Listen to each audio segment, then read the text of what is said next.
This meeting is a meeting of the Board of Education in public for the purpose of conducting the school district's business and is not to be considered a public community meeting.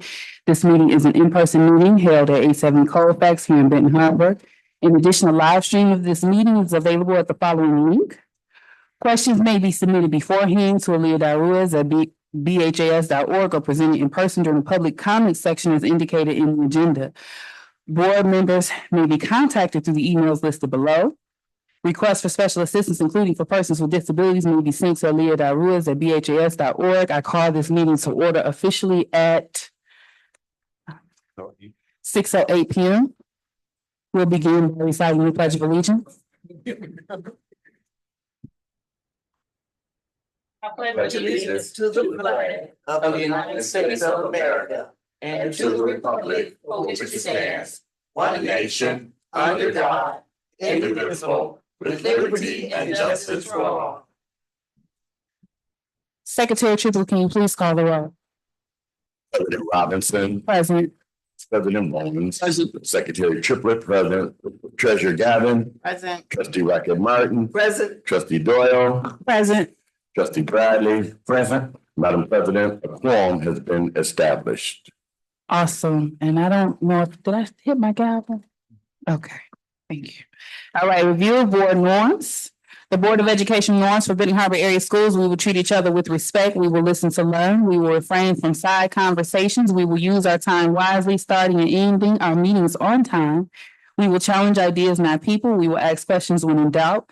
There will be no surprises at the board table. We will practice the 7 norms of collaboration. Those are pausing, paraphrasing, posing questions, putting ideas on the table, providing data, paying attention to self and others, and presuming positive intentions. Next up, we have, my apologies, I skipped approval of the agenda. Is there a motion to approve the agenda? I know that there was a discussion request by Trustee Gavin and Trustee Doyle that I didn't know if it would be the board's preference to put that under new business or to have that as the first item of business under board business. President Robinson. Yes. Point of correction. I don't know if that is a point, but I didn't ask for a discussion on it. I just asked a question about it. Okay, did you want, but it's my preference to bring the question to the table. But if it's not your desire, just wanted to be clear in concerns raised or questions asked by my trustees. What's your preference? Did you want it as an agenda item? It's your call, but it's not something that I requested. Okay, so if it's not a request as an agenda item, then we can just proceed with the agenda as standard. So at this time, I'll ask, is there a motion to approve the agenda? I so move. Is there a second? Yes. I would like to add it to the agenda so we can discuss it. Okay, would you prefer that be under new business or board business? It doesn't matter where it lands, but I would like to discuss it. Okay, what's the board's preference? Bradley? Let's put it under new business. Okay, so we can add the discussion regarding the upcoming game on August 28th under new business. Specifically the presentation scheduled for that game, and I believe that date is correct. Is there a motion to approve the agenda with that addition? I so move. Is there a second or support? Support. The motion has been made by Secretary Triplett and supported by Trustee Bradley. Any questions, comments, or concerns? Hearing none, Secretary Triplett? President Robinson. Yes. Vice President Bowens. Yes. Secretary Triplett, yes. Treasurer Gavin. No. Trustee Racket Martin. Yes. Trustee Bradley. Yes. Trustee Doyle. Yes. Motion carried. All right, moving forward. Up next, we have public comment on agenda items. Is there anyone present that would like to make a comment on an agenda item? All right, hearing none, we'll proceed. First item for vote today, approval of the meeting minutes. Today, we are approving meeting minutes for July 21st, 2026 and July 28th, 2026, the work session. Is there a motion to approve as noted? I so move. Support. The motion has been made by Secretary Triplett and supported by Vice President Barnes. Any questions, comments, or concerns? Hearing none, Secretary Triplett. President Robinson. Yes. Vice President Barnes. Yes. Secretary Triplett. Yes. Treasurer Gavin. Yes. Trustee Rocket Martin. Yes. Trustee Bradley. Yes. Trustee Doyle. Yes. Motion carried. All right, so reminder, protocol as of 9/13/2022. All minutes will be limited to 2 minutes per trustee per topic. Our first item of business under board business is the bank depository resolution. And Mark Carter, would you mind? Or Principal Sanders, if you all would like to introduce that to us? Superintendent, well, he's multi-titled. Superintendent Sanders or Director Carter, whoever's preference is to present this to the board. And given this length, I don't know that it's necessary that we read it fully on the mic. However, Director Carter, if you could give us a gist, and we did discuss this briefly at our last meeting, but if you could remind the board of why this is necessary. Sure, President Robinson, this resolution is needed in order to add our interim superintendent, Mr. Sanders, as a signer on our bank accounts. And so in order for him to be added, we not only need to do the work at the particular bank, but the bank always has to have a board resolution as well in order to change the signers on our accounts. Okay, so at this particular time, I'll ask, is there a motion to approve the bank depository resolution? I make a motion to approve the bank depository resolution. Is there a second or support? Second. All right, the motion has been made by Trustee Bradley and supported by Vice President Barnes. Any questions, comments, or concerns? The only question that I have, and I believe you already clarified that at the last meeting, the previous superintendent has already been removed from the accounts.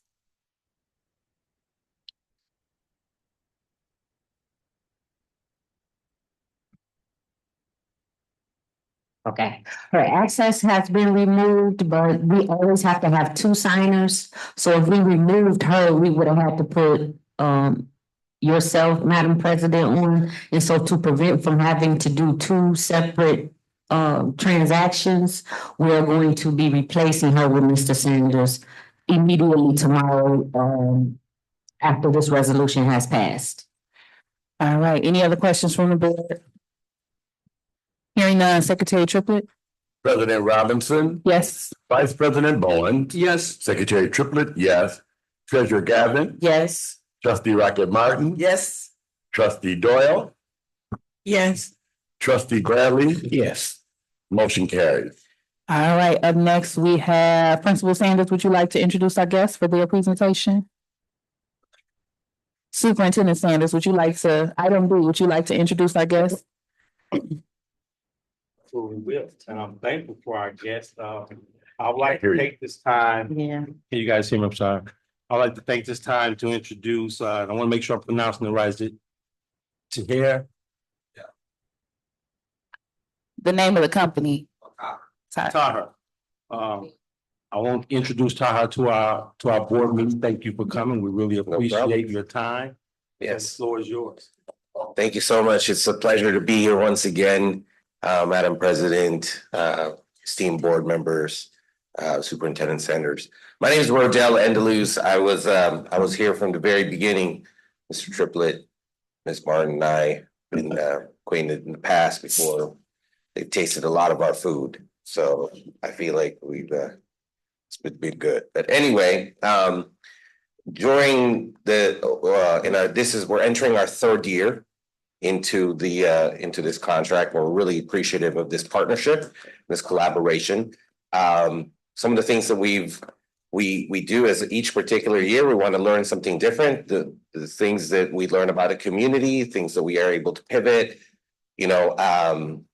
trends and styles and appetites change. So we're continuing to diversify our products, diversify our menus, and as well as one of the things that we're integrating this upcoming year is that We do have a brand new food service director. On my left is Mariana Phillips. Mariana Phillips has been in the food service industry 20+ years. And she has a master's in hospitality out of Chicago and has had extensive experience in fine dining as well as casino food service operations. She comes from Bulgaria, so that's where her accent is from. And I was trying to remember if there was any person that we could all relate to that came from Bulgaria. But then I realized maybe this would be the very first person we could all relate to from Bulgaria. She couldn't even think of anybody that was famous out of Bulgaria. So, but I'm proud to announce and as well as introduce to you Miss Mariana Phillips as your new food service director. Welcome.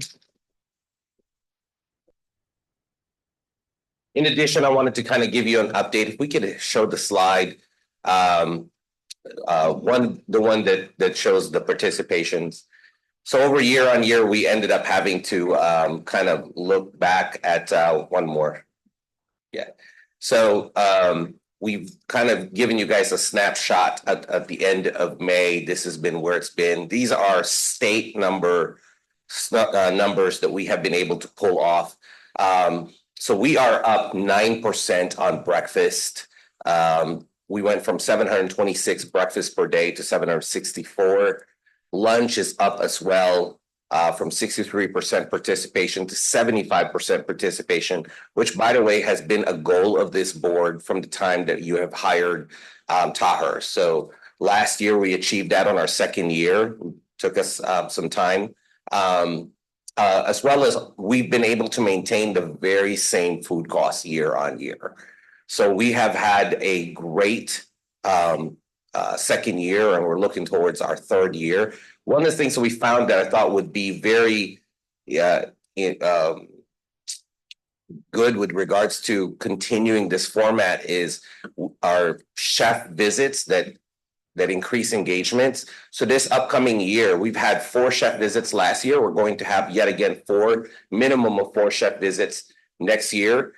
We have some very distinguished chefs that are going to be coming. One from Lebanon, one that has a very high culinary background. They're all Chef Council chefs will be visiting this year and to spend some time with the students as well as make something that is special just for the students. And one of the things that we would like to do is during those chef visits, like we had one today, is for them to make sure that they are making time to prepare something for the board, so that way you know what we're serving the students either the day of or the day after. So today in your you have a fully reimbursable meal, right? We have a vegetable, we have a chicken with lemon caper sauce and truffle potatoes, mashed potatoes, and one thing that is not reimbursable is that brownie. But the everything in here is homemade, made from scratch, which is what we have committed to continue to do, including that hibiscus tea that you guys are having. I believe I got some approval from the hibiscus tea group that's over there, all homemade by our chef Ryan Lopez. So, but thank you for this opportunity to be here. And again, I'm here if you guys need anything. We'd love to continue our partnering, collaborating with Benton Harbor area schools. Thank you so much. Thank you.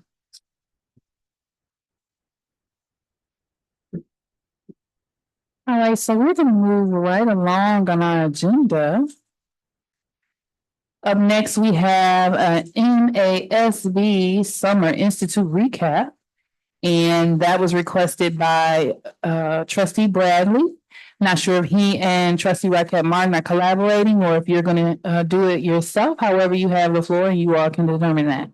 All right, good evening, everyone. I'm going to defer to Trustee Raquel Martin and then I'll close us out. And I'll be brief and sweet. I passed out a letter for everybody. So you can take a look at it. This is what, I just pulled out a few of the things that I thought was important for the board to see and to know and to look at. And it says qualities good trustees share. And then soft skills for success, and on the back is a legal responsibility.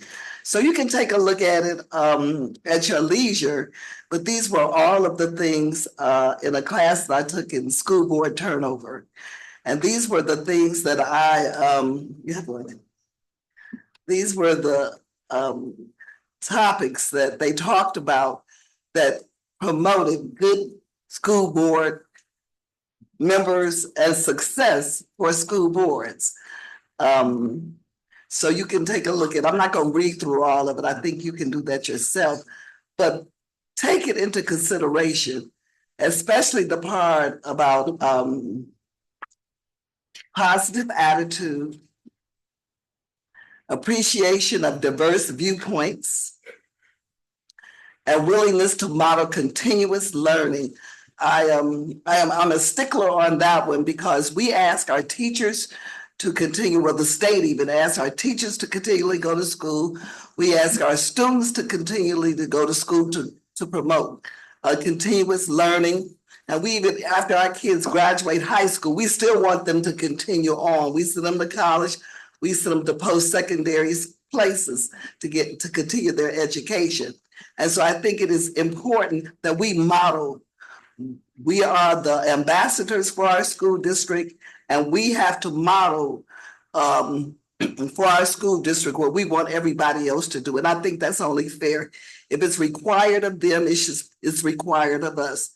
And so MSAB has a plethora of classes and institutes and ways that you can take classes from them, venues. So there's really no excuse because the district pays, but the state reimburses us for those classes, some of those classes. So really there's no reason. I'm not saying you have to do it every institute that they have because they do 4 times a year, but at least make an effort so that you can stay abreast of what's happening because the laws are changing. The information that I got like a couple of years ago, I retook some of those same classes and it's different now. So let's not be stagnant. Let's be a moving board, a continuous learning board so that we can do our best for our community and for our governance. So that's my spiel. All right, you have the floor, Brandon. All right, I'm going to be brief because Vice President Barnes is giving us all a lecture. I'm going to try to be brief as possible. He was held in Kalamazoo, and there were 2 workshops that they did when we got there. And it was based around 2 books, Good to Great by Jim Collins and The Governance Core 2.0 by Campbell, Fullen, and Kavanaugh. And we did cover that book in a workshop that we did last winter. The morning session was held by Dr. Paul Salah, superintendent of Huron Valley School District on the east side of the state. And we had an afternoon session presented by Yvonne Kanal, former superintendent of Lansing School District.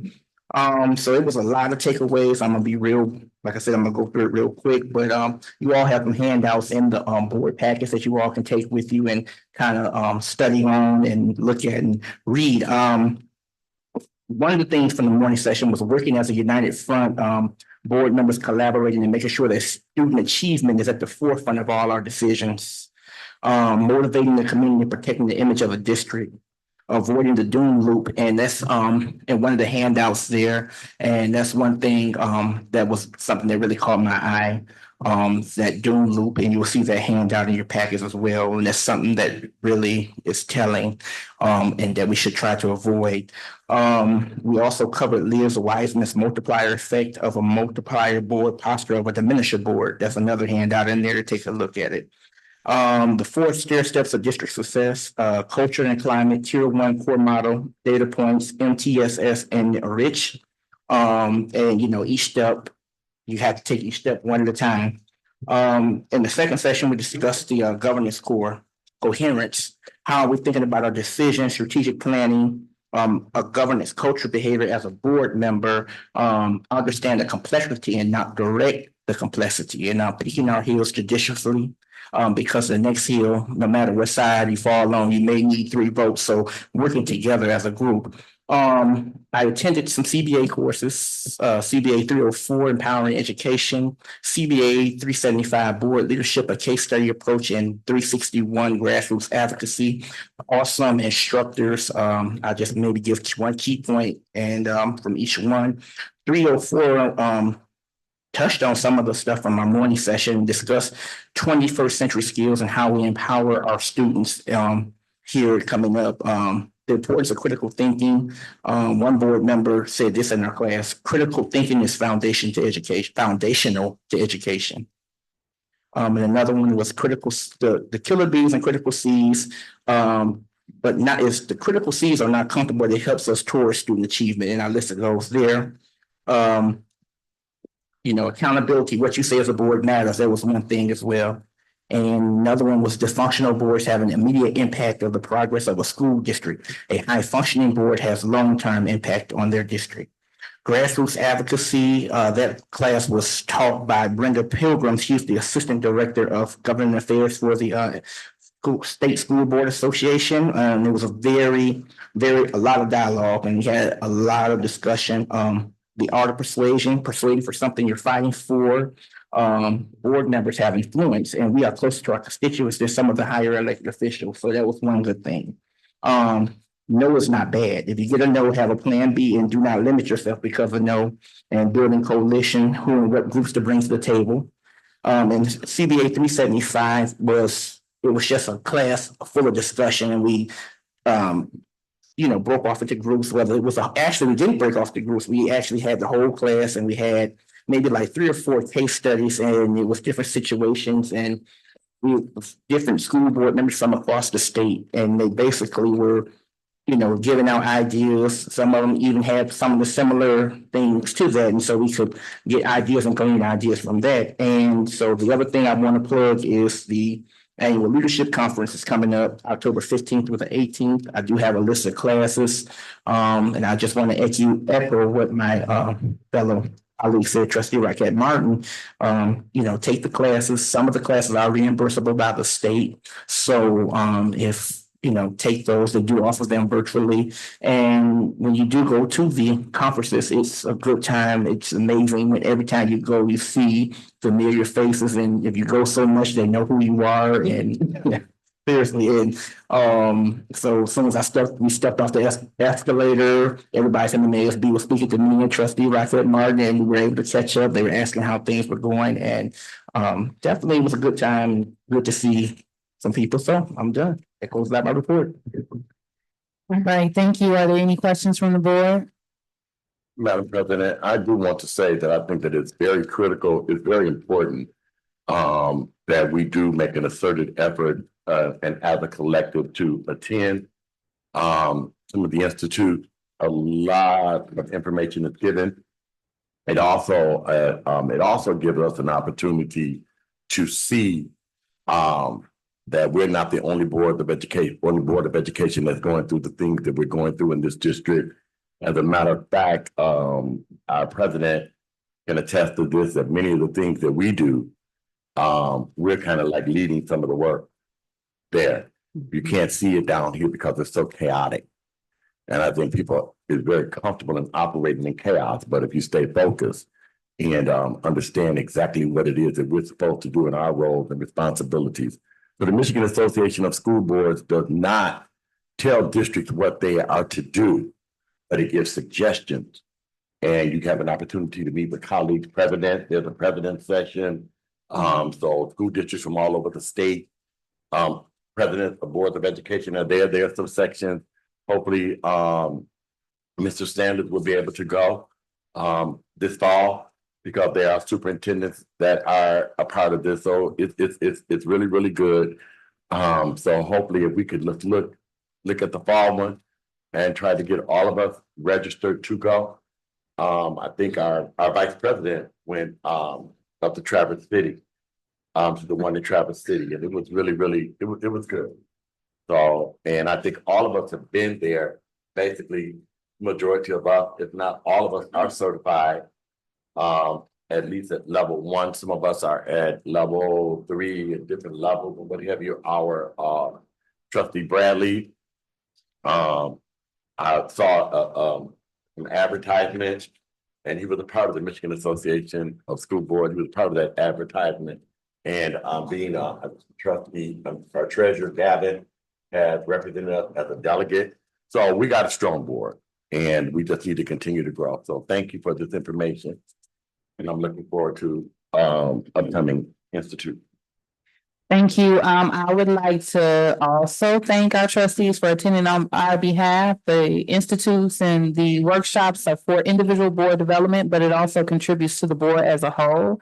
And our policy actually indicates that we should be coming back and sharing that information with the board or at the board table.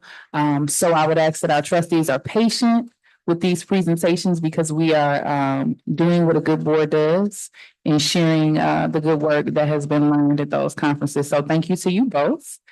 And I do look forward to attending in October. And I also agree, I believe our public comment statement and the process that we managed that was featured previously in one of their magazine articles.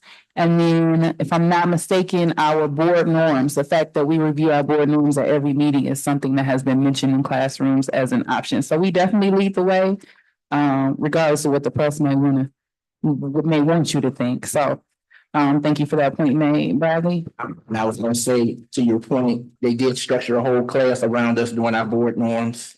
Yeah, so we're like you said, we're leading the charge, and if the whole board registers, the state will reimburse us one registration. So just want to put that plug out there. So That's actually dope. I didn't know that. Let's go. That's dope. Let's get it. Okay, so we're gonna move it right along. Next we have our superintendent section regarding the partnership agreement. First of all, I would like to say thank you guys. Well done for putting these tabs in the binders. It makes it so much more efficient and easy to find the next session. So whose ever idea that was, I give you honor. That was yours? No, Ms. Ruiz. Thank you. Welcome. Thank you so much. Okay, so you all have the partnership agreement. As we discussed before, one of the requirements for the Board of Education assurance of actions is to review progress on the partnership agreement at regular board meetings, including but not limited to financial reports, aggregated student data, challenges, barriers, and/or celebrations. I'm reading from page 8 of the partnership agreement. I sent you all a copy of that finalized draft that we signed in May, so that everyone can have it in their records. And so at this particular time, I will pass the floor over to Superintendent Sanders. Thank you, Madam President. So as you all know, Benton Harbor Area Schools has entered into a partnership agreement with Michigan Department of Education. And it's a pretty lengthy document, but there are some pages that I think I would consider the most important pages for our community. And those would be pages 10 through 13, because those are the pages that outline the goals, the interim target benchmarks, and our end target outcomes. Our schools that are a part of the partnership agreement, the Martin Luther King Elementary, Fair Plain East Elementary, and Benton Harbor High School. And so I'm also pleased to say that our entire district is not a part of the partnership agreement. We look forward to working with MDE in this agreement. And one of the best things about this agreement is that this agreement is a combination of both support and accountability. So I'm very, very pleased with the work that we've done thus far, all of our schools, in regards to preparing ourselves to meet those interim and end goals for our partnership agreement. But I would advise everybody to pay close attention to those pages 10 through 13, because there's very, very specific data around the outcomes that are expected from all of our schools as it relates to our partnership agreement with the Michigan Department of Education. there's some important dates. While I'll wait till I get to that part on it. But there are. I'll go ahead and give you those dates now. So our calendar is set for the entire year with Michigan Department of Ed as far as our partnership agreement meetings are concerned. So I want to share those dates with our community. Our first meeting is Thursday, August 27th at 9 a.m. We have a meeting Thursday, September 17th. All of these meetings are at 9 a.m. Thursday, October 22nd, Monday, November 16th, Thursday, December 10th. As we move into the new year, Thursday, January 21st, Thursday, February 18th, Thursday, March 18th, Thursday, April 22nd, Thursday, May 20th, and we'll close out the year on the 17th of June, which is also a Thursday. So we look forward to collaborating with MDE in those meetings to make sure that we're adequately supporting our schools and all of our students, and that we're on track to meet all of our goals, our interim goals and our end goals.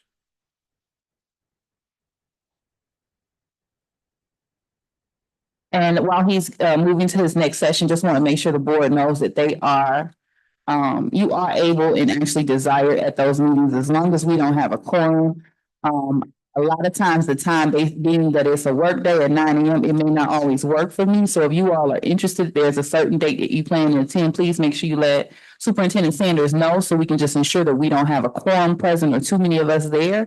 But it would be nice if we could have, trustees present. And when I did attend, I remember attending one where the board was given an update on, the district was given an update to MDE on progress made and the way that MDE celebrated the district.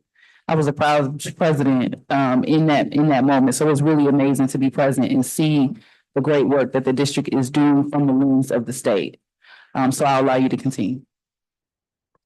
I would at this time like to talk about section 21H, which is the reporting requirements memo of the partnership agreement.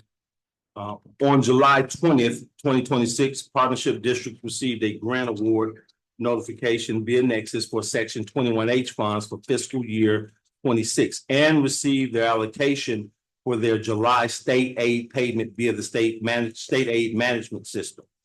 On August 20th, 2026, partnership districts will receive additional section 21H funds through SAMS, which is the state aid management system, in the amount of $18,435. Benton Harbor area schools will receive a total of $419,840 of section 21H funds in fiscal year 26. And we're very, very grateful and appreciative of those funds.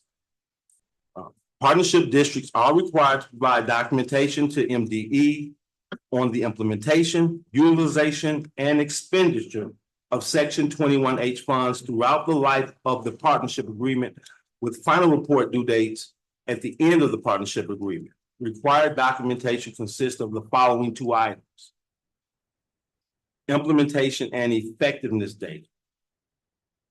Beginning with fiscal year 2026, all implementation and effectiveness information for section 21H funds must be reported through the grant electronic monitoring system / Michigan Administrative Review System.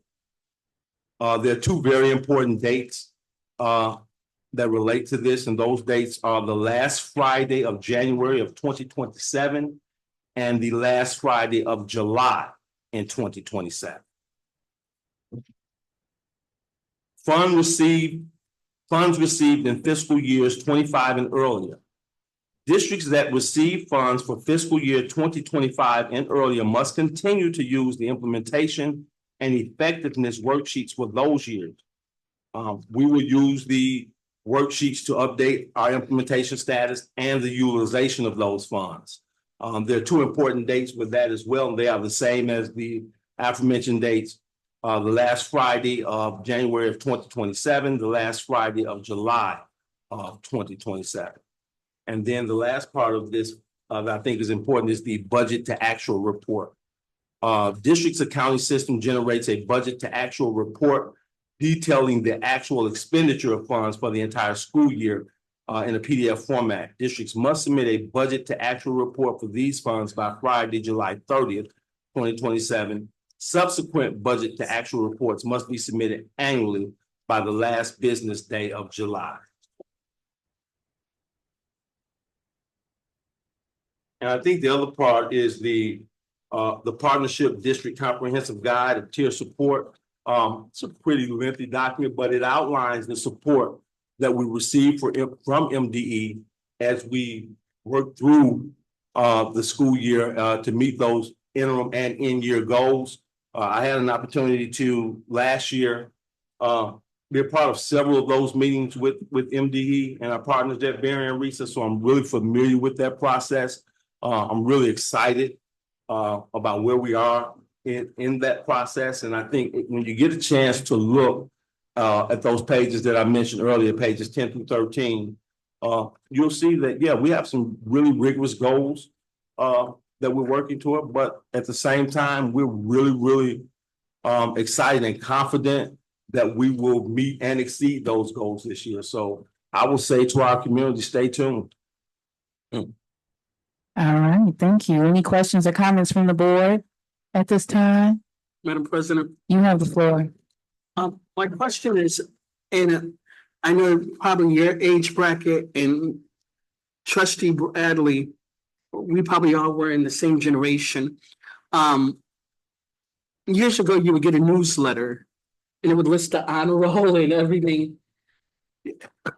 How are we making sure that the public knows the goals of the partnership agreement?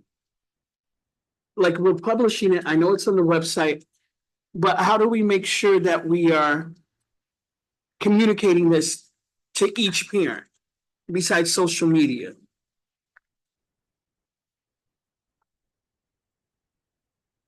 Is that a question for me or Yes, just for that's the a question. district at large? Question to you. Because it sounds like a question for internal operations. Well, the superintendent is new, so I would assume that you've been in the meetings with the previous superintendent. I have, so I know that they're in, forgive me because I can't think of the name of it, but they actually have a monthly, they have a newsletter that goes out from the district. And so, and I believe, if I'm not mistaken, is Mr. Wolf that works on that collaboratively, is that correct? Who leads that, the updates that they send out? In the past, it was led by the superintendent. Mr. Wolf does provide the photos for the newsletter. But in the past, it was led by the superintendent, the district-wide newsletter, and the individual buildings may have their own newsletters. But we were doing the district-wide newsletter that was led by the superintendent. So I think that would be an excellent avenue to provide those updates. And I will commit to continuing that newsletter and that communication with our community as we move forward. So thank you. My next question to you, Mr.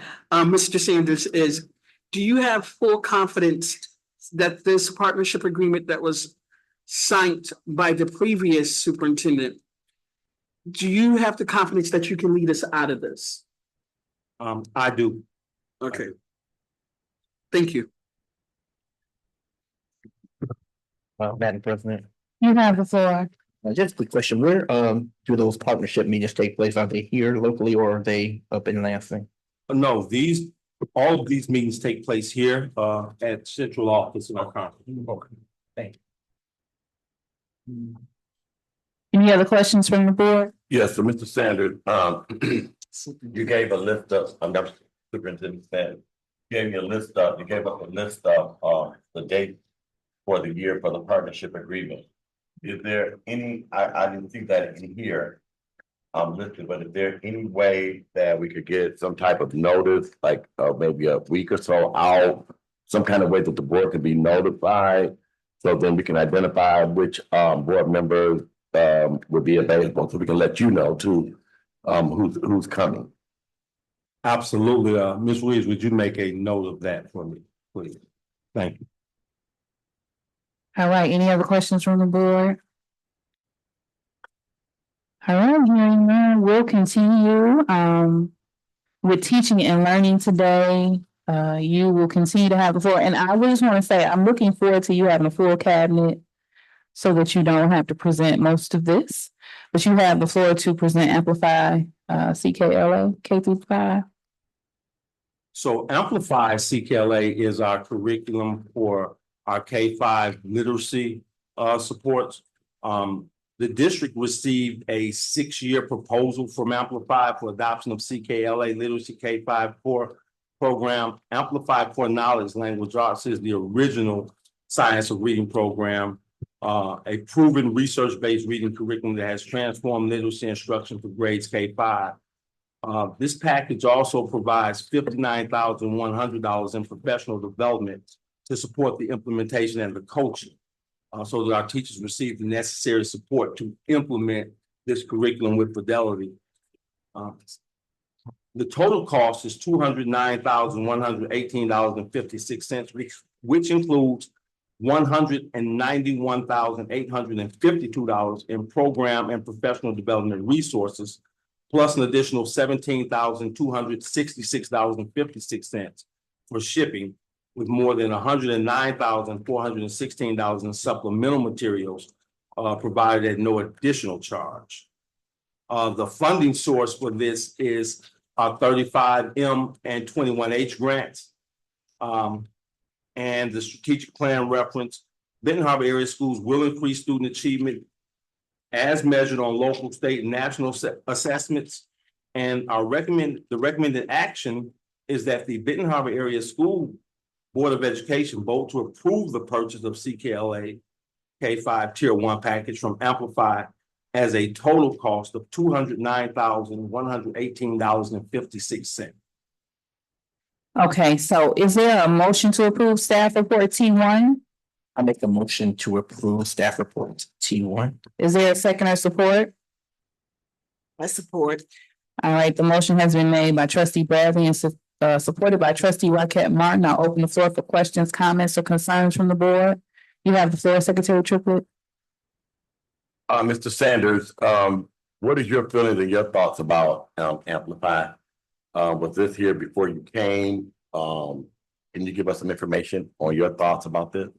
Yeah, so the prior superintendent approved this, selected this curriculum for our district. I am in agreement with this curriculum. I had the opportunity to work with this company over the last 10 years in both Tennessee and Arkansas, so I'm very familiar with Amplify CKLA. I think it's the best option for our students.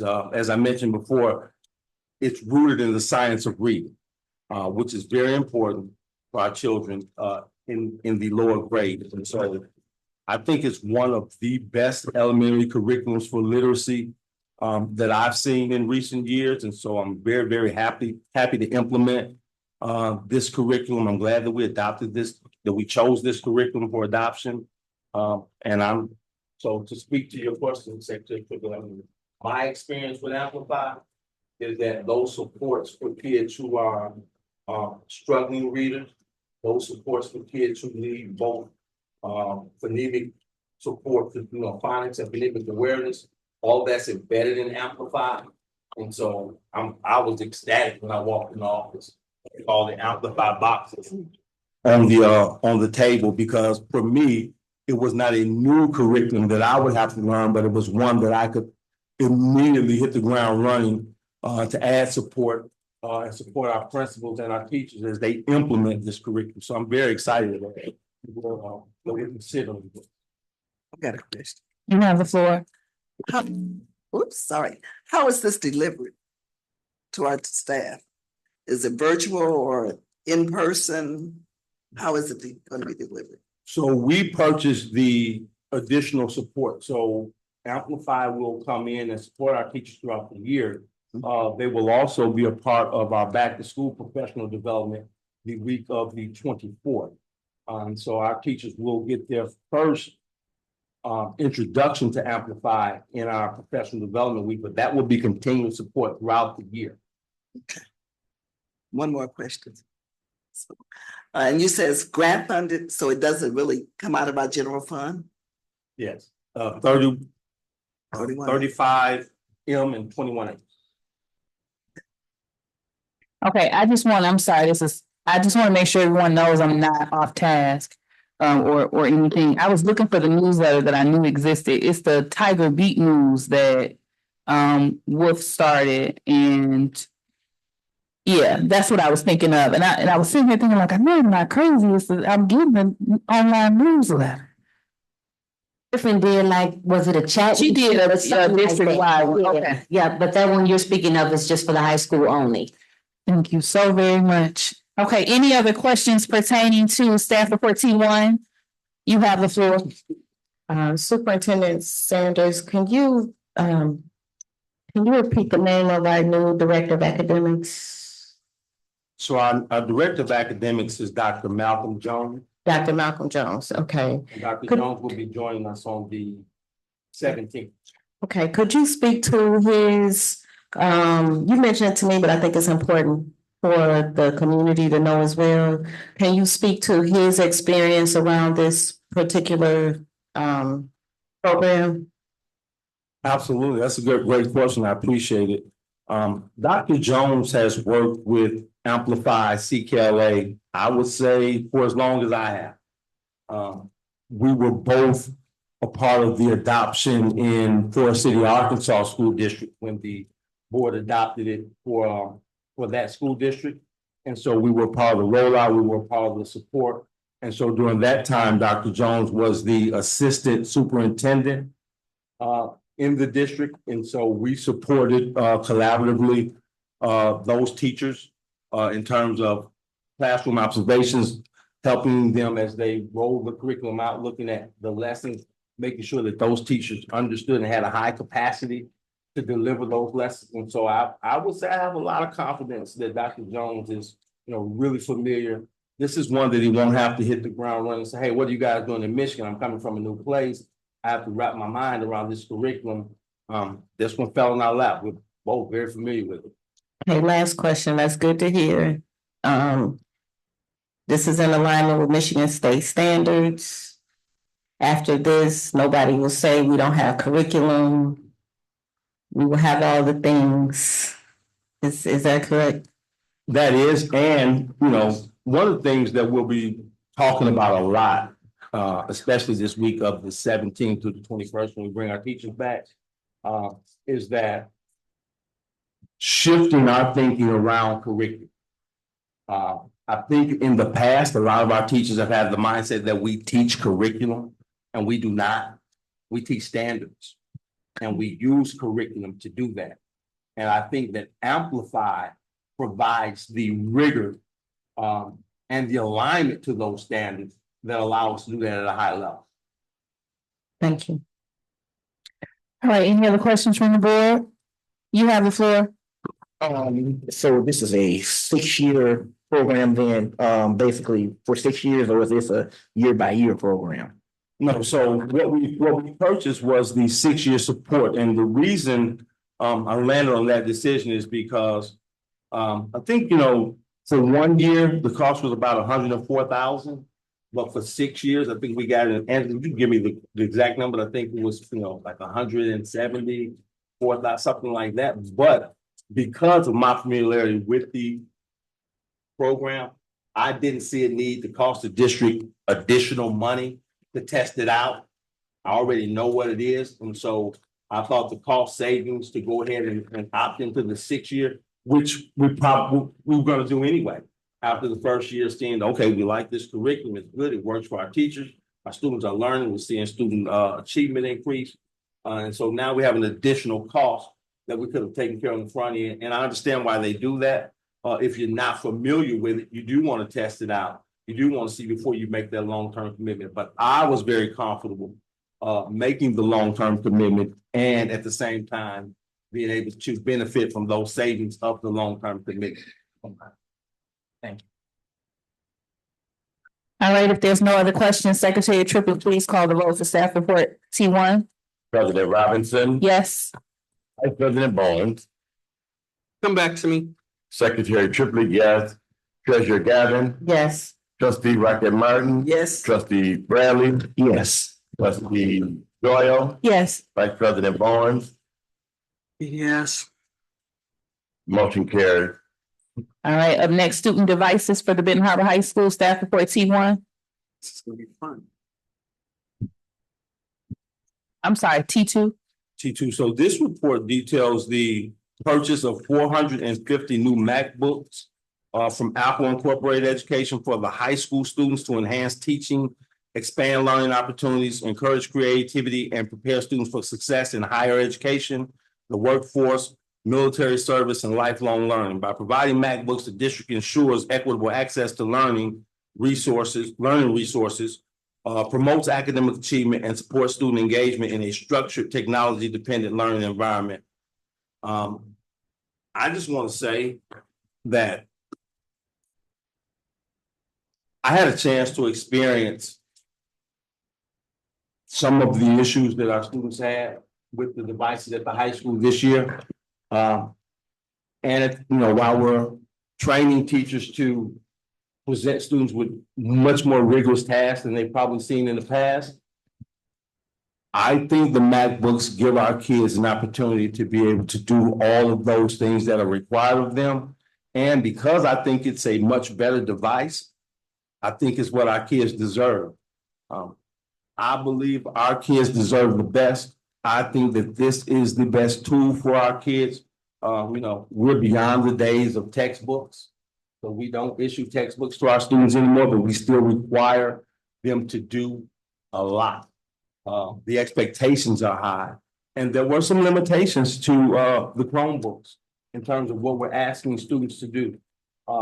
And when we look at our partnership agreement and those benchmarks that I spoke of earlier, both the interim and the long term, I think this device, which is not only the textbook, but it is the avenue to our students to learn outside of the environment. And I think this is the best option for our students. And that's why I'm putting this on the table. All right, so at this time, I'll ask, is there a motion to approve staff report T2? I make a motion to approve staff report T2. Support. All right, the motion was made by Vice President Barnes and supported by Trustee Bradley. Questions, comments, or concerns? Madam President, You have the floor. see, like every year, I full disclosure, I support this, especially that it's MacBooks. Across the bridge, our competitor school district, who I will not name, their education foundation gives their kids MacBooks. My only hope and goal again is that we have a system in place to make sure that it's being accountable at inventory. Who's returning them, who's not returning them, who's breaking them, making sure that we have a system in place to see this, because if we look at the data that shows the last 4 years of us spending on technology, what is it that we're spending on? Let's look at the data. I know what we're spending it on, but are we holding our students accountable and parents accountable and across the board? Let there be a system in place. You have the floor, Secretary. You can respond, Superintendent Sanders, and then did you have a response? Looked like you were getting ready to say something. Well, I was because we've had that conversation. I think I'm glad you raised that point because I think that is a valid point. One of the issues with the Chromebooks is oftentimes they were hard for us to track. They did not have the best tracking system. We had a system to track them, but there were also times when there would be a breakdown in the process, and it was difficult for us to recover that.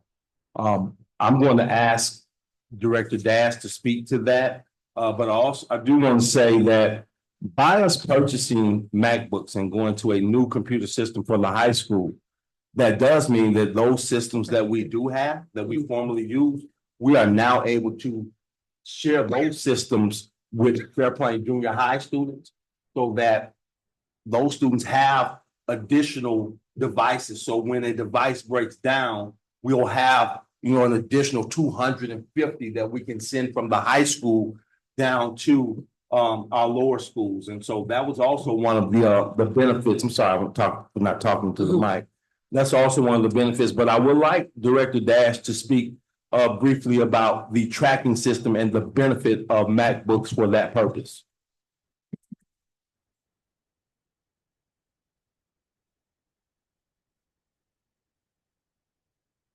Thank you for the opportunity to speak with you today. I am pleased to present an update on our ongoing initiative to ensure that Benton Harbor students are fully prepared for higher education and the modern workforce. Over the past 2 years, I have engaged in deliberate conversations with faculty and administrative colleagues at our local colleges. A consistent concern raised across departments is that incoming high school students often lack familiarity with industry standard hardware, software, and technical tools. While Chromebooks have served as a practical and accessible solution for basic classroom tasks, their functional limits leave a notable technical training gap. Relying solely on basic devices restricts our students' exposure to complex software environments, ultimately placing them at a disadvantage when transitioning to collegiate coursework or career track positions. To bridge this gap and provide our students with competitive edge, we must expand our technological infrastructure to incorporate professional grade tools and software. Investing in modern equipment will empower our students with the technical skills, confidence, and literacy required to succeed today. And that's it. But if you look at the packet, I wrote that. I'm sorry. Statement, Director Dash. I did like that. So I gave you guys full transparency, the whole quote in paper, so you can take it home and look at it. The entire specs of these devices. And Mr. Sanders is absolutely correct. Tracking the Chromebooks was rather complicated. They worked off of IP address and they were very basic. A device could be on my desk. I could track it and it'd say it's in Detroit. With these devices here, Apple, we are also getting a 1-year subscription for free from a mobile device manager called Mosel that has way better tracking, complete device. But what am I thinking here? Yeah, remote desktop support, software pushes. We have absolute control over the entire device. There's anywhere it's at, as long as it's on the internet. I think this is going to be much better, and I think it's going to fill in the gap for our students. When Benton Harbor schools leave our high school, they can put on their resume that they're familiar with Mac OS, with Chrome OS, Microsoft. This is a resume builder that employers are looking for. They want to know, like, do you know how to use a computer? Other than a Chromebook? Yes, I can. And I think we're on the right path with this. All right, so we will, up next with Secretary Triplett. And thank you for your patience with your comment. It's fine. I would like to say that I'm excited about this. I have been saying for years, I'm very concerned about the way in which our kids are not trusted to these MacBooks are purchased for them to use. They should not be sitting in classrooms waiting on people to give them. They need to take these books home. One of the most embarrassing things I remember, we were out of school, starting with the pandemic. And then we were, another time we were out of school and they said that our students had packets, that they were working from packets.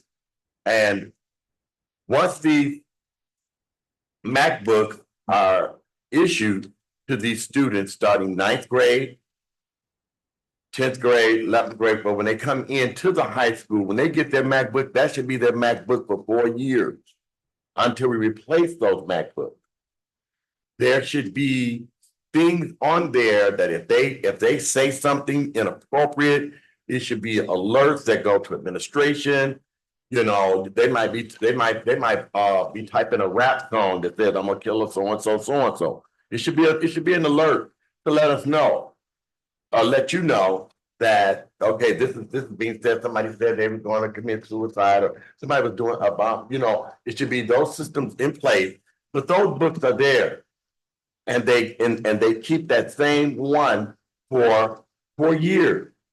And then, so you're replacing every 4 years, or you're replacing as you go.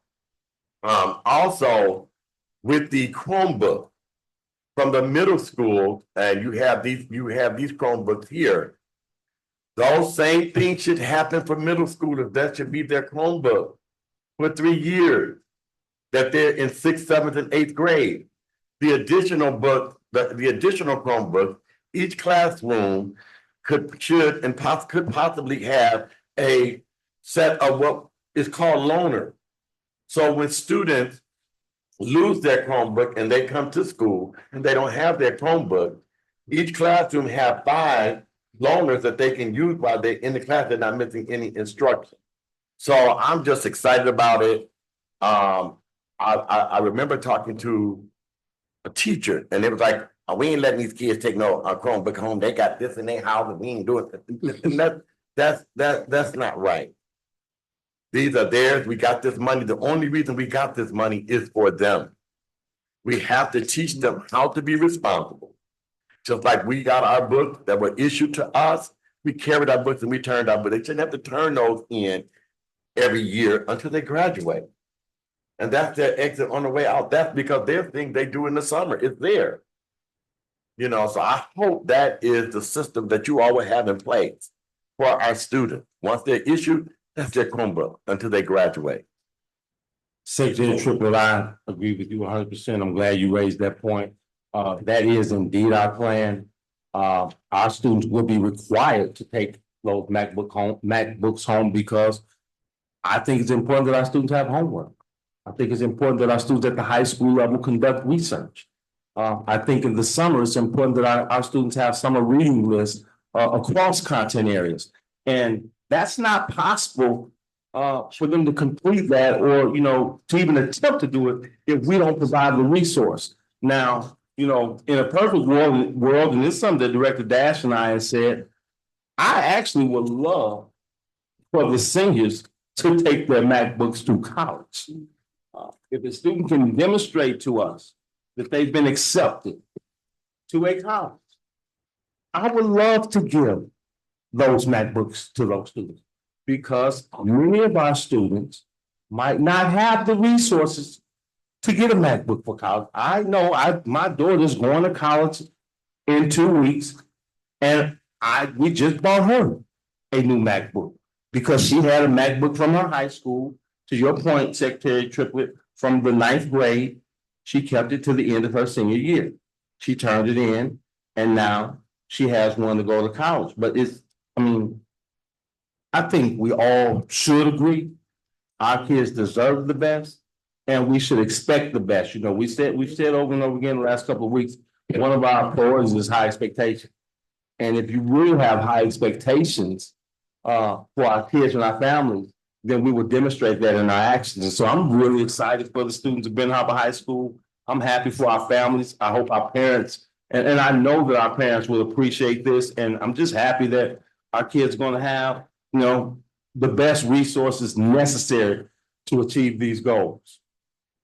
Trustee Doyle, this is wonderful to hear, wonderful to see. My only question and concern is, can we possibly get them screen protectors and a protective case to go with their MacBooks? Yes. All right, we'll go Davin and then Trustee Bradley. Thank you, President Robinson. I know that in the ideal world, this will be introduced in the work session. And then we will have time to review the information and we will vote for it during the regular board meeting. And I understand that we're behind the 8 ball on many things and we need to make some decisions. So I'm wondering if it's possible. I support this. Also, I'm wondering if it's possible if in work session, we can have a presentation on this education technology support loop. Who will be the point person, the identified point person who will be responsible for distributing and making sure that there's an inventory of the computers. If they malfunction, they have a plan in place for who maintains those computers. And then how do we make sure, because I know that, you know, fixing hardware is one thing that technology does, but there's also the education side. There's a learning gap that some teachers may have. They may not be familiar with Mac.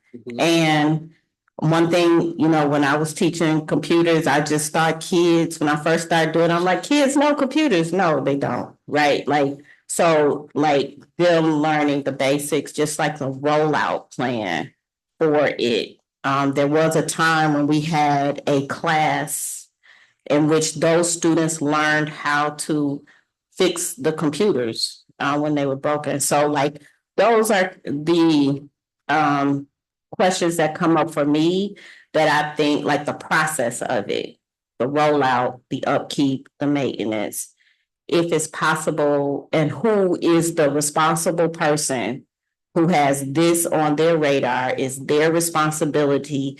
Because for me, voting yes for technology, and then if I ask somebody, do you have a computer? And they say no, that's one of the most frustrating feelings, right? So is it possible in work session to have a presentation that addresses these questions? Request approved. Yes. Yes. So can you all ensure we have that? Superintendent Sanders? Absolutely. Okay. Thank you. Yes, sir. I do want to ask another question. You could pull up to the mic. Piggyback on what Treasurer Gavin stated. They are going to have the, like she said, the rollout. They're going to have the instruction.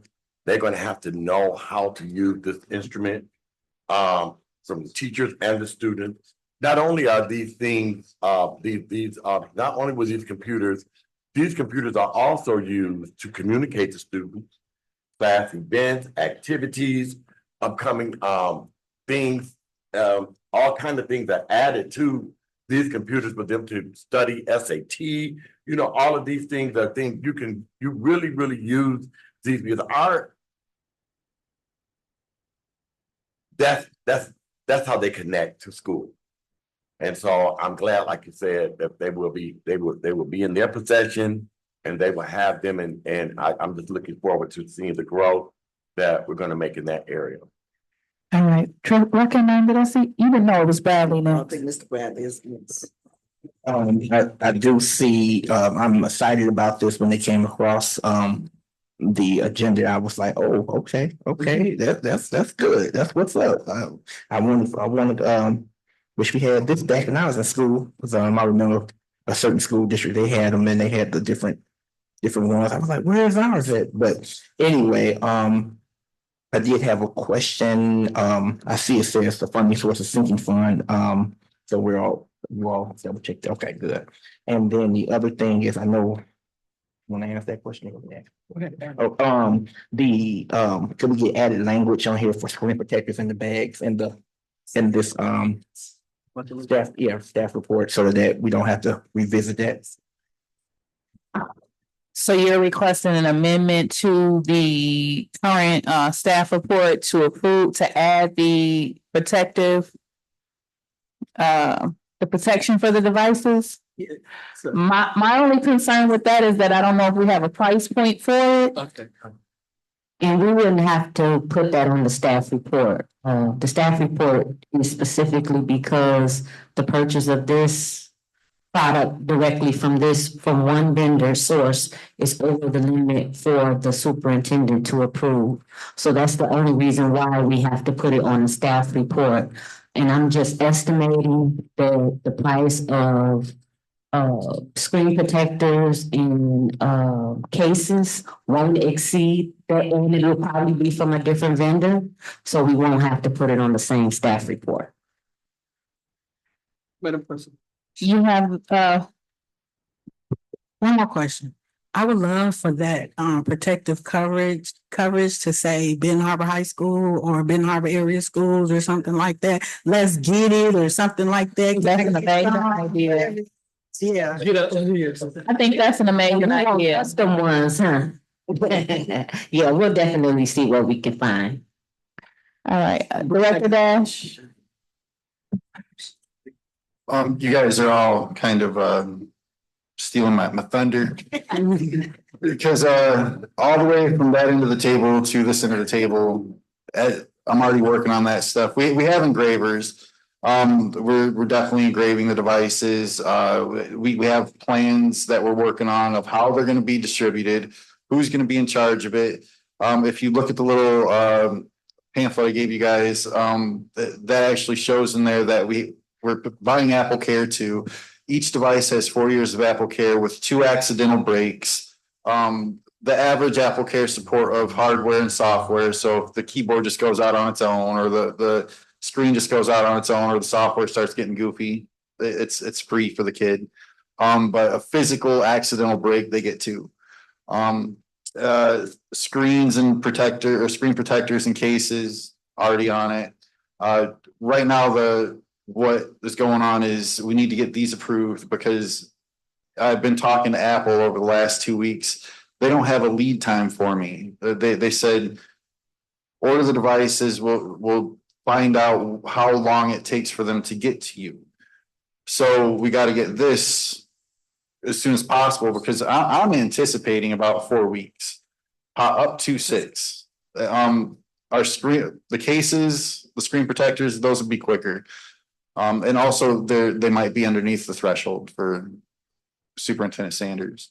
So yeah, everything from that side to this side, you guys are hitting the nail on the head. So yeah, and we're working really hard in tech. We hope we make you proud. So the only thing that I would like to add is I'm extremely excited that you all are making this purchase, and I think it speaks significantly to the worth that we see our students having. I want them to have the best.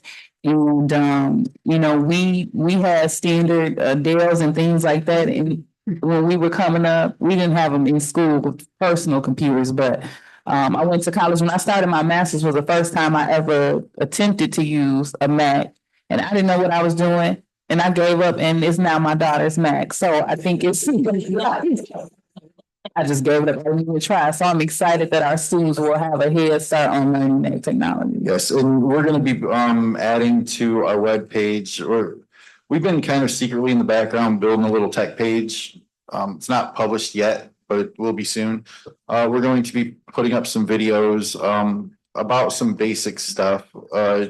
The Macs will probably be one of the first for the high school students. We're also, when we hand them out, because tech is going to be handing them out, we're going to be letting the students know if you need any help with this stuff, here's our email address, reach out to us, we will come to you. And we're going to be there for the full thing. Just whatever they need, we're going to make sure they get it. Thank you. Okay, we're gonna allow 2 more brief comments and then we're gonna move on. I know Raquel Martin has not had a chance to speak, but I do want to remind my trustees that our protocol as of 9/13/2022 is all comments will be limited to 2 minutes per trustee per topic. Okay. We've included parents, we've included students, we've included staff. Can we include their parents? If it's a PTO meeting or some kind of, you can call it a computer meeting, however you want to do it, where you would kind of inform the parents to let them know what the student will be bringing home and how they can help support with the new Macs coming to that their kids are getting. I think it's important that parents know too. I agree. I did not think of that. You beat me. I will work with Superintendent Sanders to come up with a plan for that, and then we'll see where that takes us. All right, you have it for Superintendent Sanders. And I was going to add that we will coordinate that effort through our IT department, along with Dr. Goodson and our family community engagement department. And so I think that's a great idea for us to, one, notify parents that this is something that we think that's important for their children, and to let them know the capabilities of the MacBook. And so thank you for bringing it up. I think that's really, really smart. All right, trustee Bradley?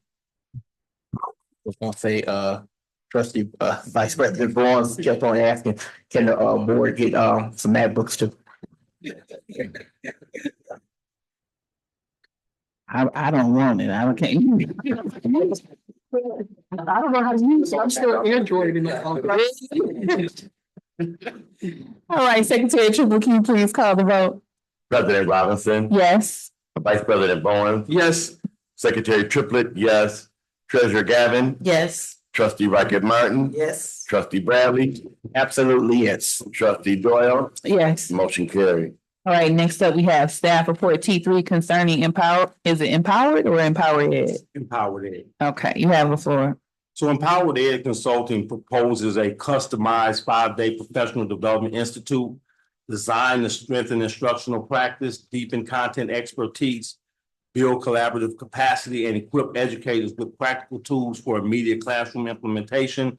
The institute moves intentionally from establishing a district instructional vision to content-specific learning, collaborative planning, engagement strategies, and implementation planning. The funding source for this is also 21H. I'm really excited about Empowered Ed. Been talking with them for the last couple of weeks now about supporting our teachers through our opening of school professional development. I'm very pleased that we got the grant from MDE to bring our teachers in a week early. So we have 100 participants coming in the 17th through the 21st. We have a week of what I just consider to be absolute awesome learning for our teachers. We're talking about standards. We're talking about our science curriculum. We're talking about our supports in mathematics. And this is a group of practitioners who specialize in helping small districts reach really big goals, really big ambitious goals. And so I'm excited about the week that we've planned for our students. I know that it's going to benefit all of our teachers. It's going to benefit our students. And so, I mean, I can't wait until the 17th. I mean, I love the board meeting. I love all the stuff that I've been doing over the last 2 weeks. But the 17th through the 21st, when we get in a room and we start working and supporting our teachers, that's the best part of this job. And I think Empowered Ed is absolutely capable of doing it and doing it at a level that our teachers are going to your example, I mean, to your question, Trustee Rocket Martin, this is a group who is extremely familiar with Amplify. This is a group that's extremely familiar with Envision for math.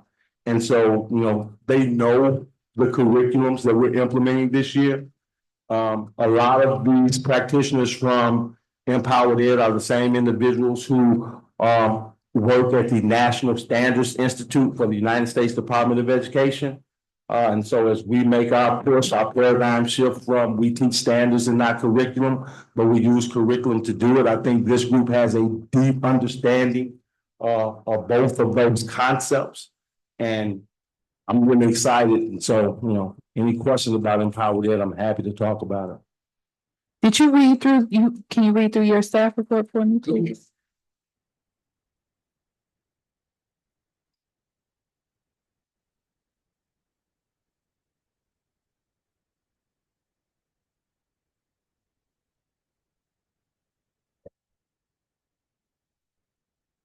No, your T3.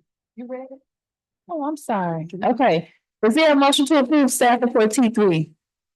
Make a motion to approve staff report T3. The motion has been made by Vice President Bowens and supported by Trustee Bradley. Questions, comments, or concerns? Madam President, Yes. I like on Friday, August 21st, at 10 to 12, they're building school action plans. And what that tells me is the onus will be, accountability will be on all of them. Everybody will play a part when you look at that partnership agreement that we're in and the goals that we have set. They'll be building a school action plan on that. I also do ask, after the end of this, each professional development, that we have a survey that the board can see the results for, how do we tweak it, what they're learning, what was the best practice, going on and on, because no shade or anything on the previous ones. I heard it mixed messages on it. So I just, make sure we're getting to the meat and potatoes, as Commissioner Henry would say, and making sure that we are equipping and engaging our staff to be the best that they can be. We've added a QR code for every session, with a feedback, opportunity embedded in every session. And so we plan for that, and the district will receive all of that feedback at the end of the institute. And so we'll have that, and we'll be able to share that with the board. And so the board will be able to see the feedback from all of our participants. And I think, it's important because it allows us to grow and look at, how we even, make it better as we continue to support our teachers throughout the year. So, yes, we will absolutely address that part of it. All right, any other questions or comments from the board? Madam President. You have the floor. Looking through this schedule, I'm very excited, and I'm not even teaching, even though that's what I want to go into too, is teaching. And I mean, it's very hands-on. Looks like it's a lot of interactive, and there was some few things in here I saw. Developing school and classroom action plans aligned to district priorities, collaboration, reflecting on professional growth, developing classroom strategies that encourage student ownership and perseverance. That was one area I was like, oh, so this is something that looks like it'll be very, very exciting. I'm excited to see the results of this professional development. All right, anyone else from the board? Secretary Triplett. Madam President, I'm just excited to see a superintendent excited about instruction. And that's important. To me, had an opportunity to go through and look at it. It's powerful. And I hope, just from teachers' perspective, when it comes to professional development, a lot of times teachers approach or mentality is like, here we go again. This is just another professional development. Oh my God, because they're not a part of it. They weren't a part of the conversation. And so they're just people, we sit up and somebody okay, we're gonna bring in 7 on the collaboration for 4 days. We're gonna bring in some just stuff like that. So I'm excited for what, as my colleague said, looking at this. It's amazing. I see the alignment with the partnership agreement as it relates to instruction. And I'm happy to hear. I haven't heard you say this, but I'm just excited about the 17th. I'm ready for the 17th. So I hope that your staff and your is just as excited as you are when this is finished. So thank you. All right, anyone else? Any questions? All right, hearing none. Secretary Triplett, can you please call the roll for staff report T3? President Robinson. Yes. Vice President Bowen. Yes. Secretary Triplett, yes. Treasurer Gavin. Yes. Trustee Rocket Martin. Yes. Trustee Bradley. Yes. Trustee Bell. Yes. Motion carried. All right, so I just want to personally thank the board for your support of the initiatives and purchases requested by the superintendent's office. As Trustee Gavin said, we presented this information in our work session to have time to marinate on it, but we know that Superintendent Sanders just got here. So he's got here in his superintendent role. He's had an opportunity to get his feet wet and bring forth those things that he would like to see in the district. And so I'm excited. And I thank you all. And I think it's a powerful example of our comfort with him, because any other time this would have been tabled. It's a work session, and I would have had no objections. I just see if you all will go with it, and if not, we'll take it off. So you have the floor, sir. Madam President, I would also like to invite the entire board to our PD the week of the 17th through the 21st. I know that you all have other responsibilities throughout the day, but there is a time embedded in the PD from 9 o'clock to 10 o'clock every day where we have a keynote address that will frame the work that we're doing that day. I expect that time to be very, very powerful for our teachers. And so if you have an opportunity to come by, I would love to see our school board and our professional development this year. And I would love to get the feedback from our school board around the professional development that we're delivering for our teachers this year. So if you have a chance, please come by, please. Okay, so I can commit attendance for Friday, August 21st. If that's okay with you, I'm off every Friday. Yes. Okay. The 17th through the 21st. Is it 9 to 10? Yes, that's our keynote address. You all day, you're welcome. You have the schedule, you see some of the pull-out sessions that we have. But I know you guys are very, very busy, so I'm just extending the invitation, and any day that you could come would be appreciated. We would love to see you guys in the PAC as we deliver this professional development, support our teachers as we enter this school year. I would just like to add, it's so lovely to be welcome. That's a new one. Thank you so much for that invitation. They never been invited. But like it's a setup. And then we can sit down and let these people do their job. Okay, so I just want to see where's the board. Do you guys want to continue? Do you need a quick 5-minute or 10-minute recess, or what are we doing? Okay, let's move it forward. We're gonna proceed with business and finance, the June 2026 monthly reports and financials.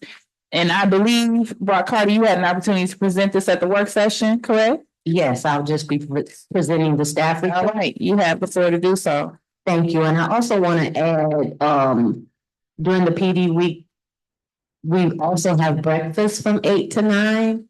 So you all are welcome to join us as early as 8 to have breakfast with us from 8 to 9 every day that week. And then we go to the PAC for our PD. So I just wanted to let you all know that breakfast starts at 8 that week. We can eat too. Madam President, if I may, I want to say a special thanks to Director Brock Carter for making sure that, everything that I came in the office and said, hey, I want to do this, I'm thinking about doing this.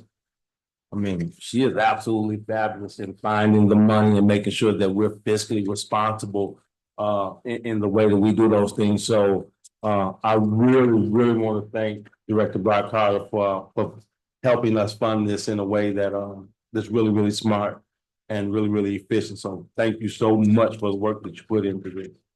You're welcome. Thank you. Staff report F1, subject monthly financial reports. Reason for board consideration, a set of financial reports is provided to the Board of Education each month. Facts and analysis. This evening, it is recommended that the June 2026 payments be approved for all of the district's funds. Policy reference 6470, payment of claims. Strategic plan goal reference, facilities/operations.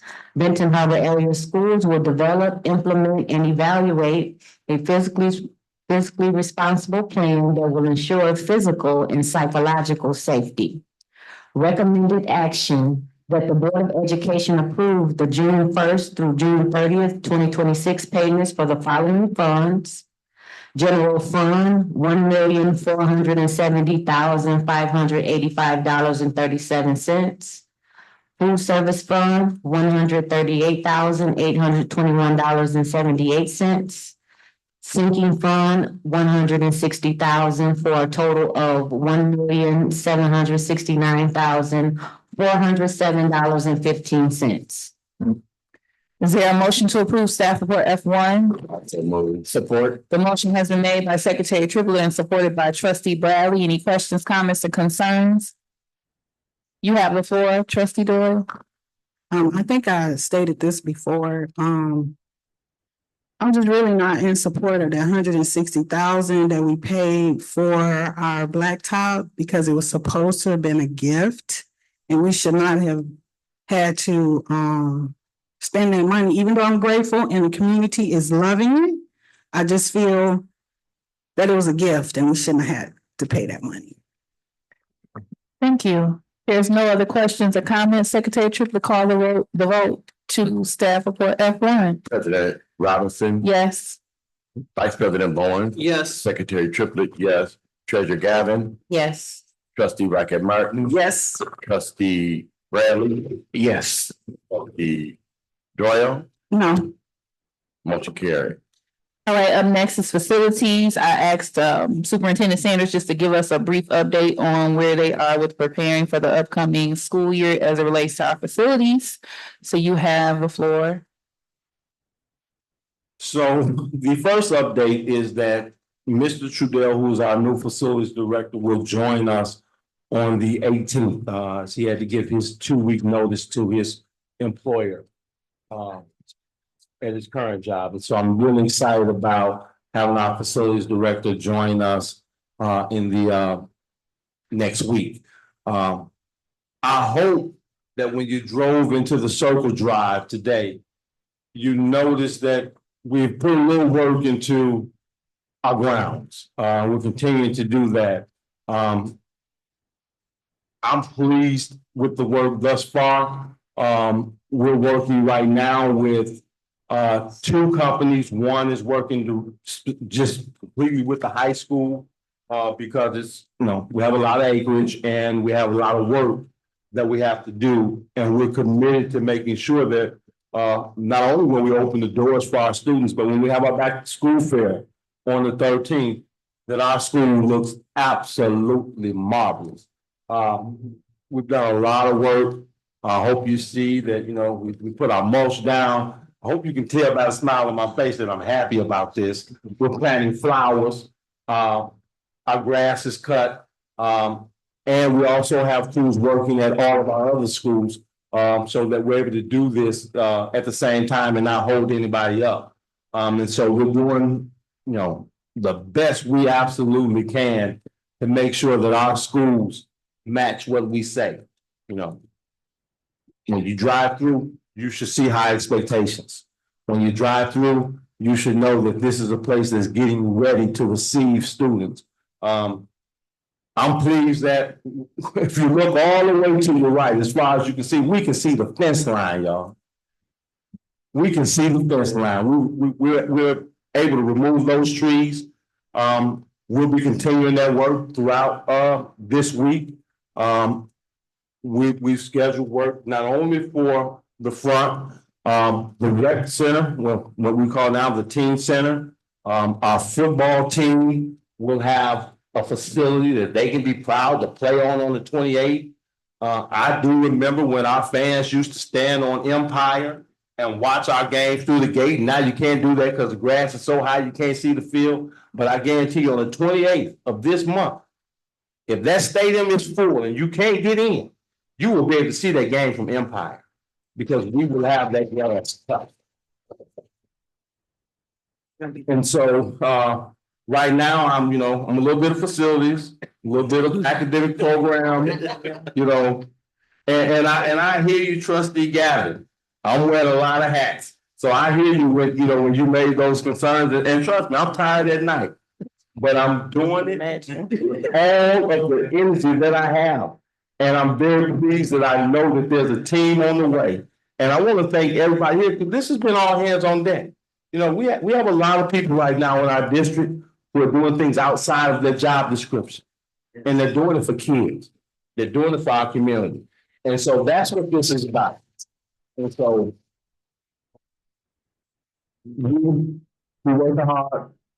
Our schools will be ready for our kids. I hope that all of us, hope you all get a chance to come out to the back to school fair on the 13th that we're having here at the high school. It looks amazing. I'm very, very happy for our kids more than anything that they can come. I had some kids say, Mr. Sanders, we got some flowers. I said, they were there, we just couldn't see them. And so I'm excited for our kids. I really am. And I'm glad that the work says that we do have high expectations for every last one of our students, not just at this school, but at every school. And so as you ride through the city, pay attention to our schools. Look at our lawn. Give us feedback. But just know that we really care about our kids, and we're gonna make sure that the environment inside and outside of the classroom says that we care about every student in Ben Harbor. We have high expectations for every student and every family in our community. So the next time it gets to the facility, hopefully I won't have to talk. Okay, any other questions? You have the floor, trustee. Thank you. The items that came up for me are, I recognize that there were a few comments about water in the rec center, so I would like to know what are the updates on that? I have other questions, but I'll start there. Well, the water in the rec center, I've reserved a lot of that because we walked through the rec center when I was talking to Mr. Trudell, but I'm really eager to have a conversation with Mr. Trudell and let his expertise lead that. I don't want to spend any unnecessary money. I don't want to make any unnecessary moves. I want to make sure that we're really efficient with the work that we do. So what I will say is that will be addressed before students enter our buildings. Okay, I'm thinking that the water in the rec center was with the football team, something like, I'm assuming that they were already using, and I might be wrong. I would love some. No, you're right. We were using the weight room. The weight room. So our football team was using the weight room. And so we very quickly made the adjustment to move those weights out so that our students could still have that weight training as they prepare for the season opening for the upcoming season.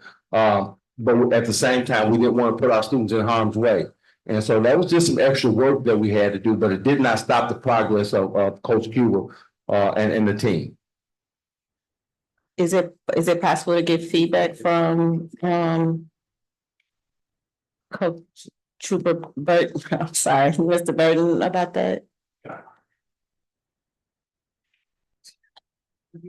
Yes, I talked to Mr. Sewell today, that's part of the maintenance, and he said that the guy that's gonna work on the water, he's bringing a estimate, and he's gonna have it turned in. It should have been done basically by the end of the day today. Once that estimate gets in, it'll go over to Chief Carter and go into the superintendent, and hopefully we can get this thing resolved before the first game so that our guests will be able to have a place to go to. Okay, thank you for that. It's very helpful to hear. The other question that I have is about how can we, I guess, and this is not necessarily something you have to answer in this space, but just something that I would be looking to learn about regularly, whether it's in a work session or in reporting if possible, is our master facilities update. Like, I'm wondering if that can be a regular update until we've completed that process. I'm thinking if that's an ongoing agenda item, then we'll move forward in the progress of that. And something that's really important is how can we ensure that restrooms are regularly cleaned, maintained with tissue, working stalls, and soap dispensers. With soap in them. I'm not sure what has happened over the years, but that has been a complaint.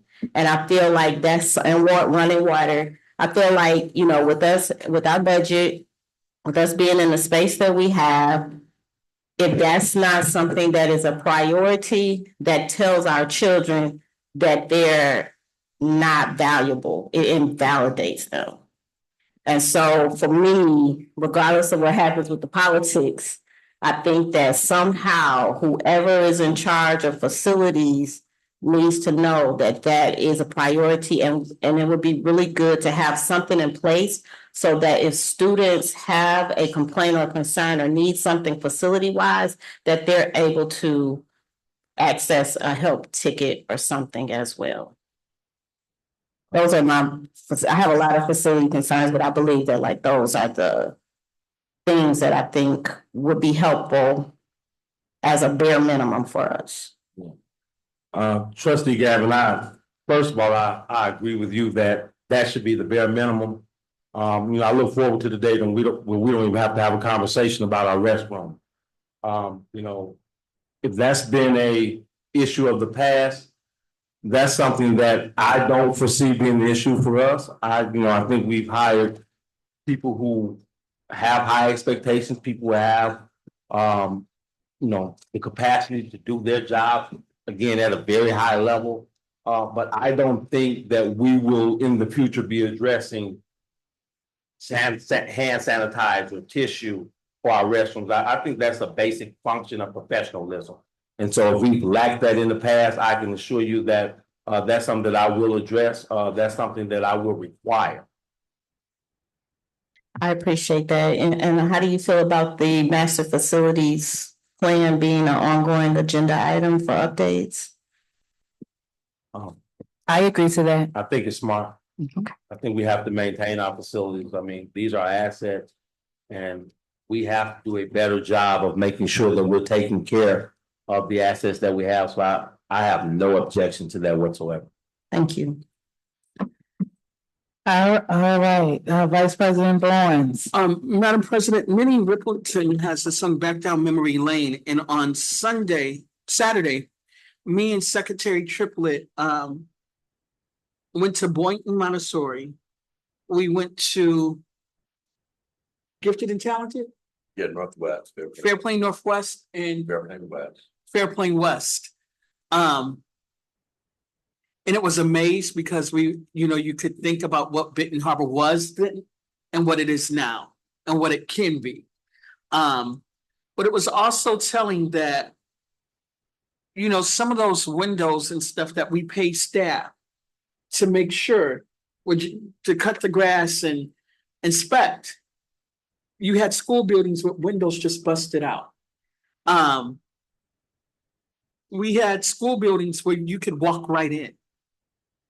And so I'm glad we're gonna have someone qualified, Mr. Trudell starts.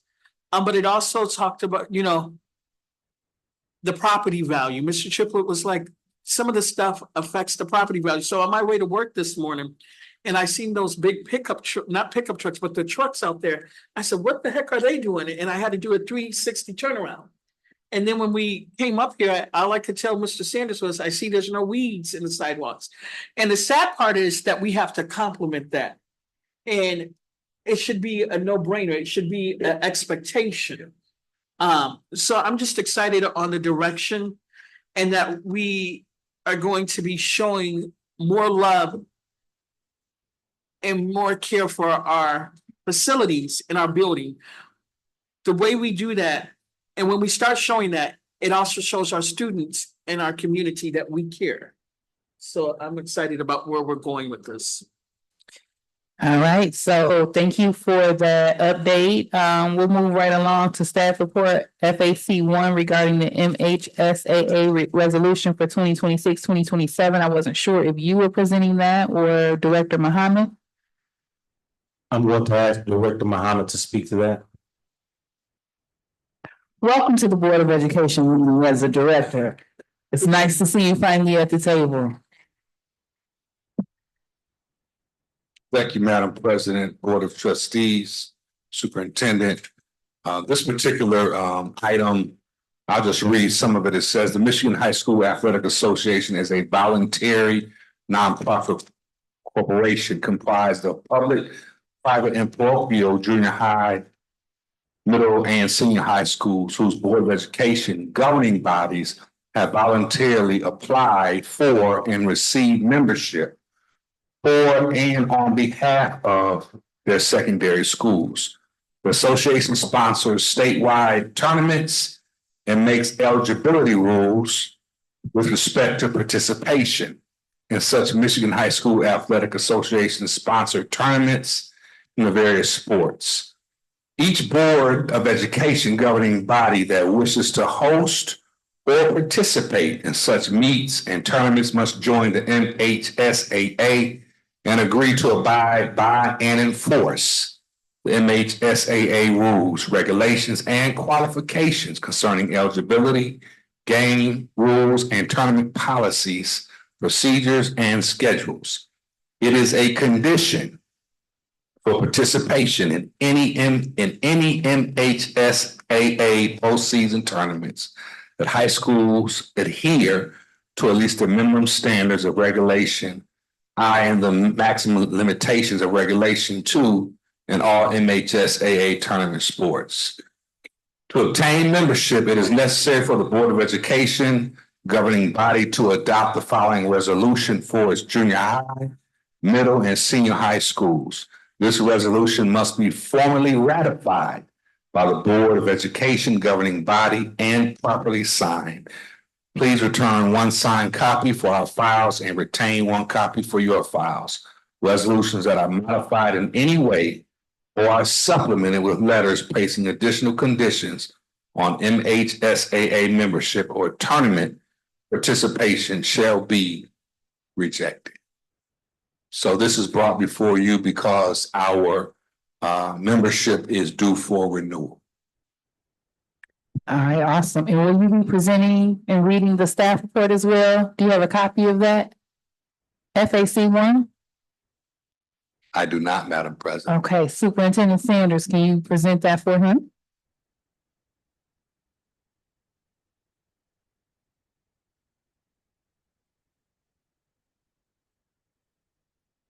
I don't see it.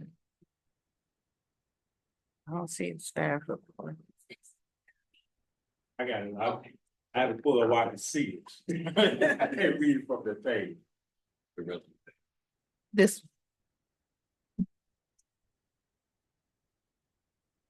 I could did that. That have you scroll through your computer. I'm sorry. MHSAA provides student athletes a handbook that outlines acceptable behavior and expectations for student athletics.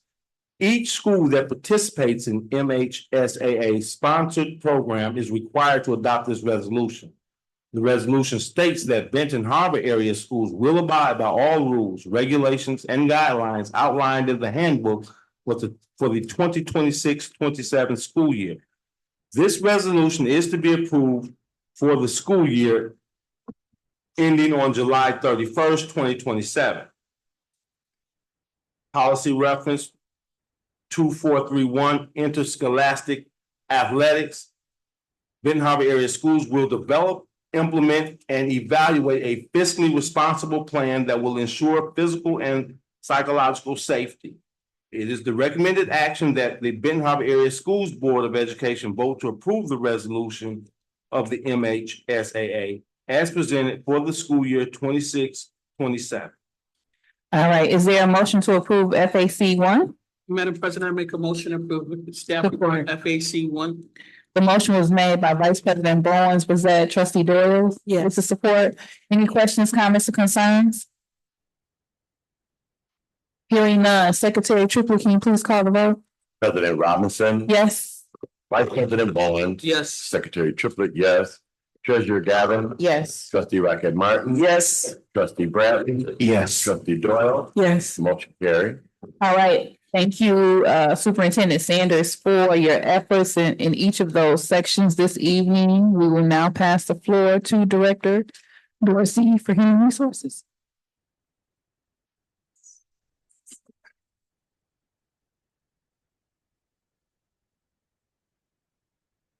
Thank you.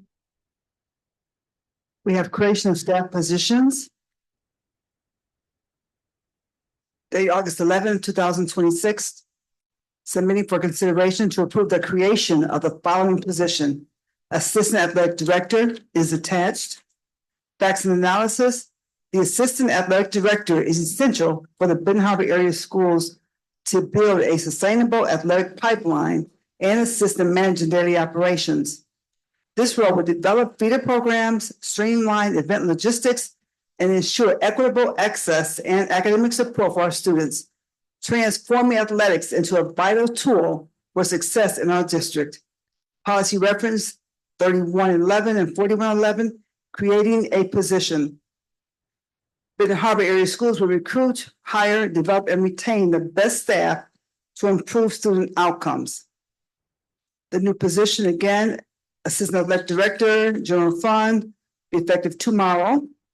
It's recommended that the board vote to approve the creation of the above listed position as presented.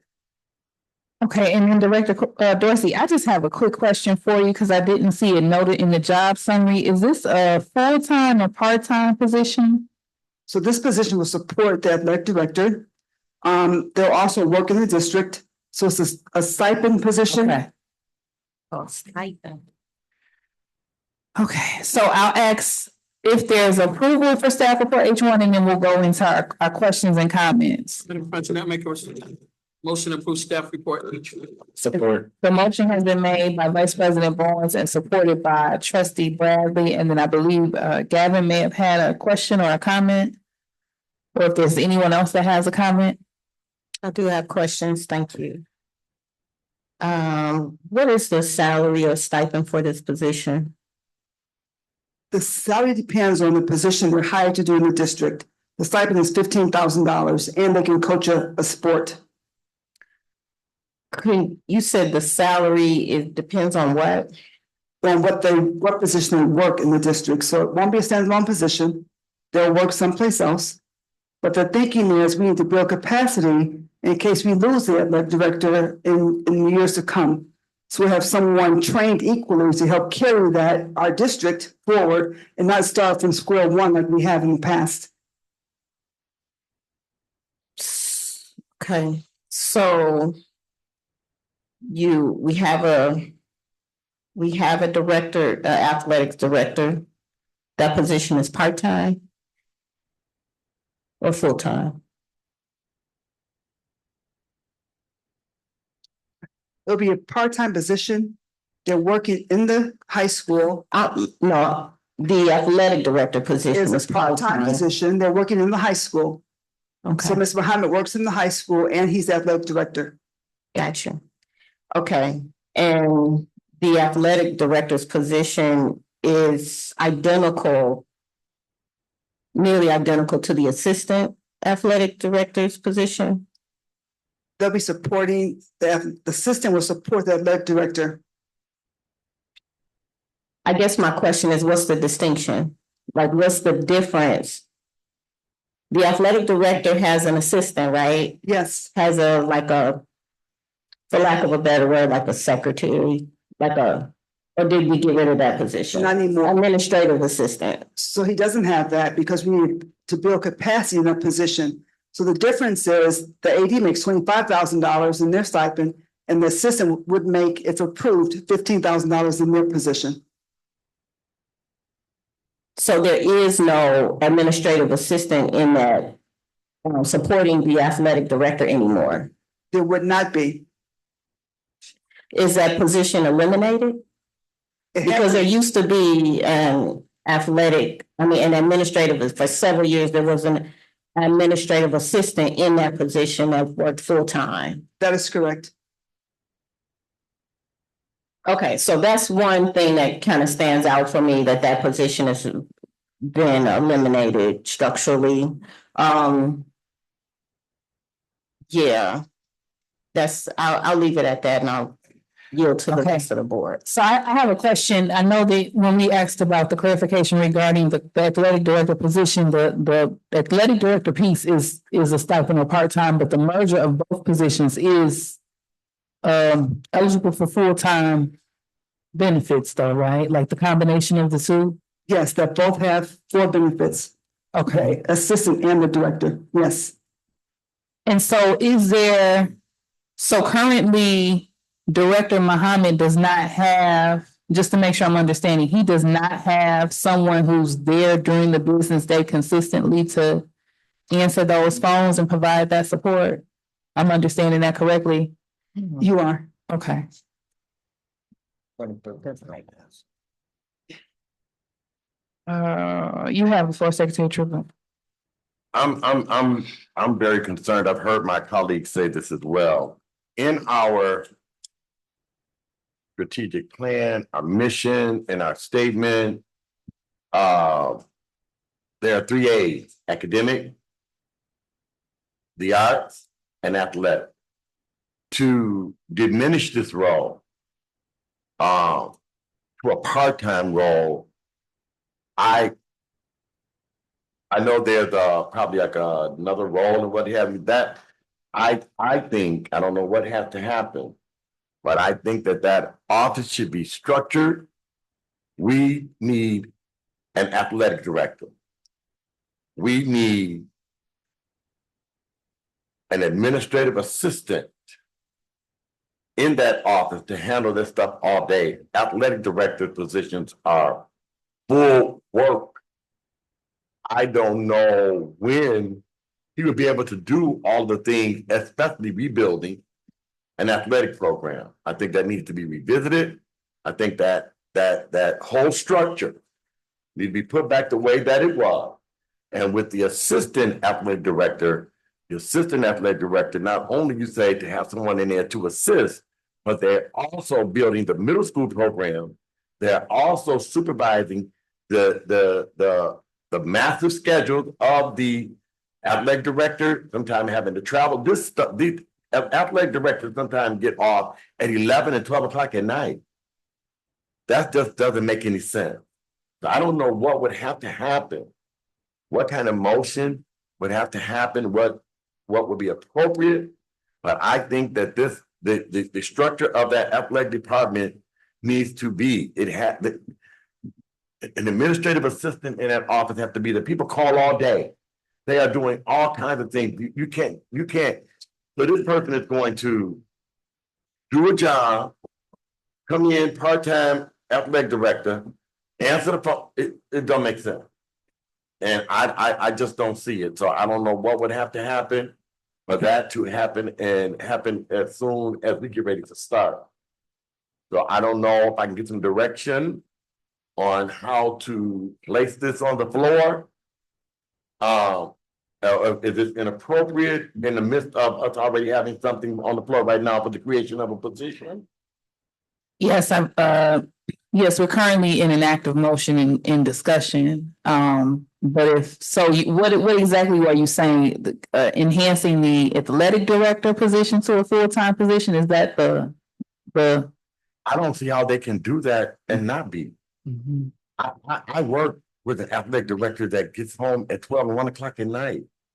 I work with an athletic director that have to travel out of town to all games. I don't know how I don't know how that can even happen. You know, so that's and that office has to have somebody in there running that office. So the position for the administrative assistant is still there. It hasn't been taken off the book. Mm-hmm. So, and the administrative assistant, it is not, it's like, you know, it is the secretary. A principal has an administrative assistant, the superintendent has an administrative assistant, you know, and so those are three major areas. Those are our 3 major areas: academic, the arts, and athletic. That's what we stand on. That's what we have. And so so we're in the middle of a motion. I just need some direction on how to put a motion. Hopefully we have some support. So to respond to your question, I would say, based on conversations from the table that we've had when we were originally hiring Director Muhammad, and now that it is clear that there is support from the board table to make that position full-time. I think we've all stressed the importance of that, especially with us not being within a conference, struggles that we've had with maintaining a student base for our programs, which we know, as you stated, is a part of the issue because of middle school not having strong programs as well and not feeding into the high school programs. And I think that there's a lot of development work that's needed there that is a full-time amount of effort, if not greater. So I do believe that it's clear that is something that the board desires.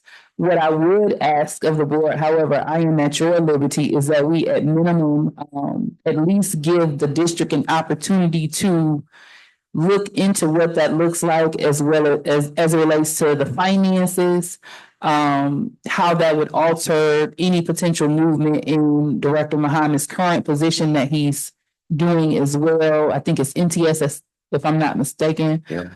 MTSS, correct?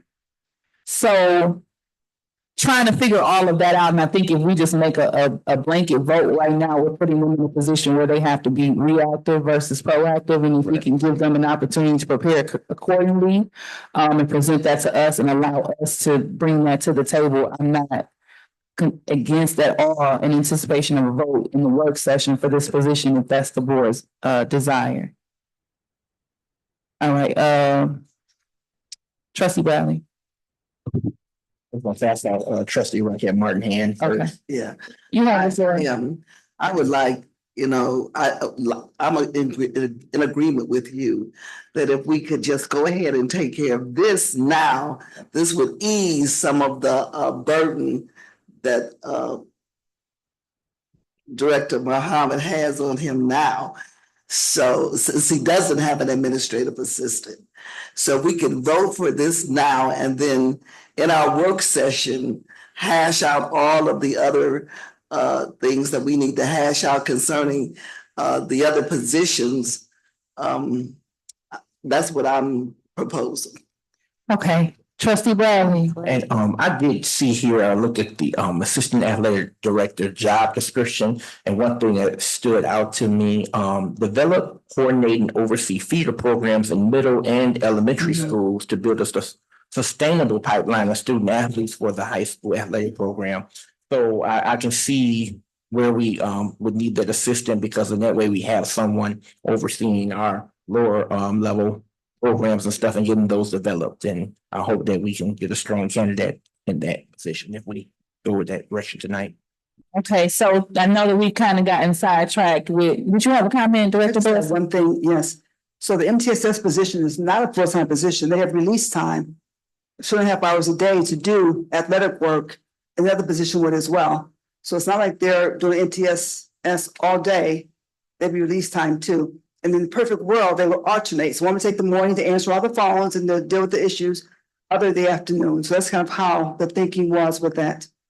And I understand, I do, and I think that given Director Muhammad's skill set, I believe that former Superintendent Griffin tried to make the best of utilizing the skill set that he brings to the district.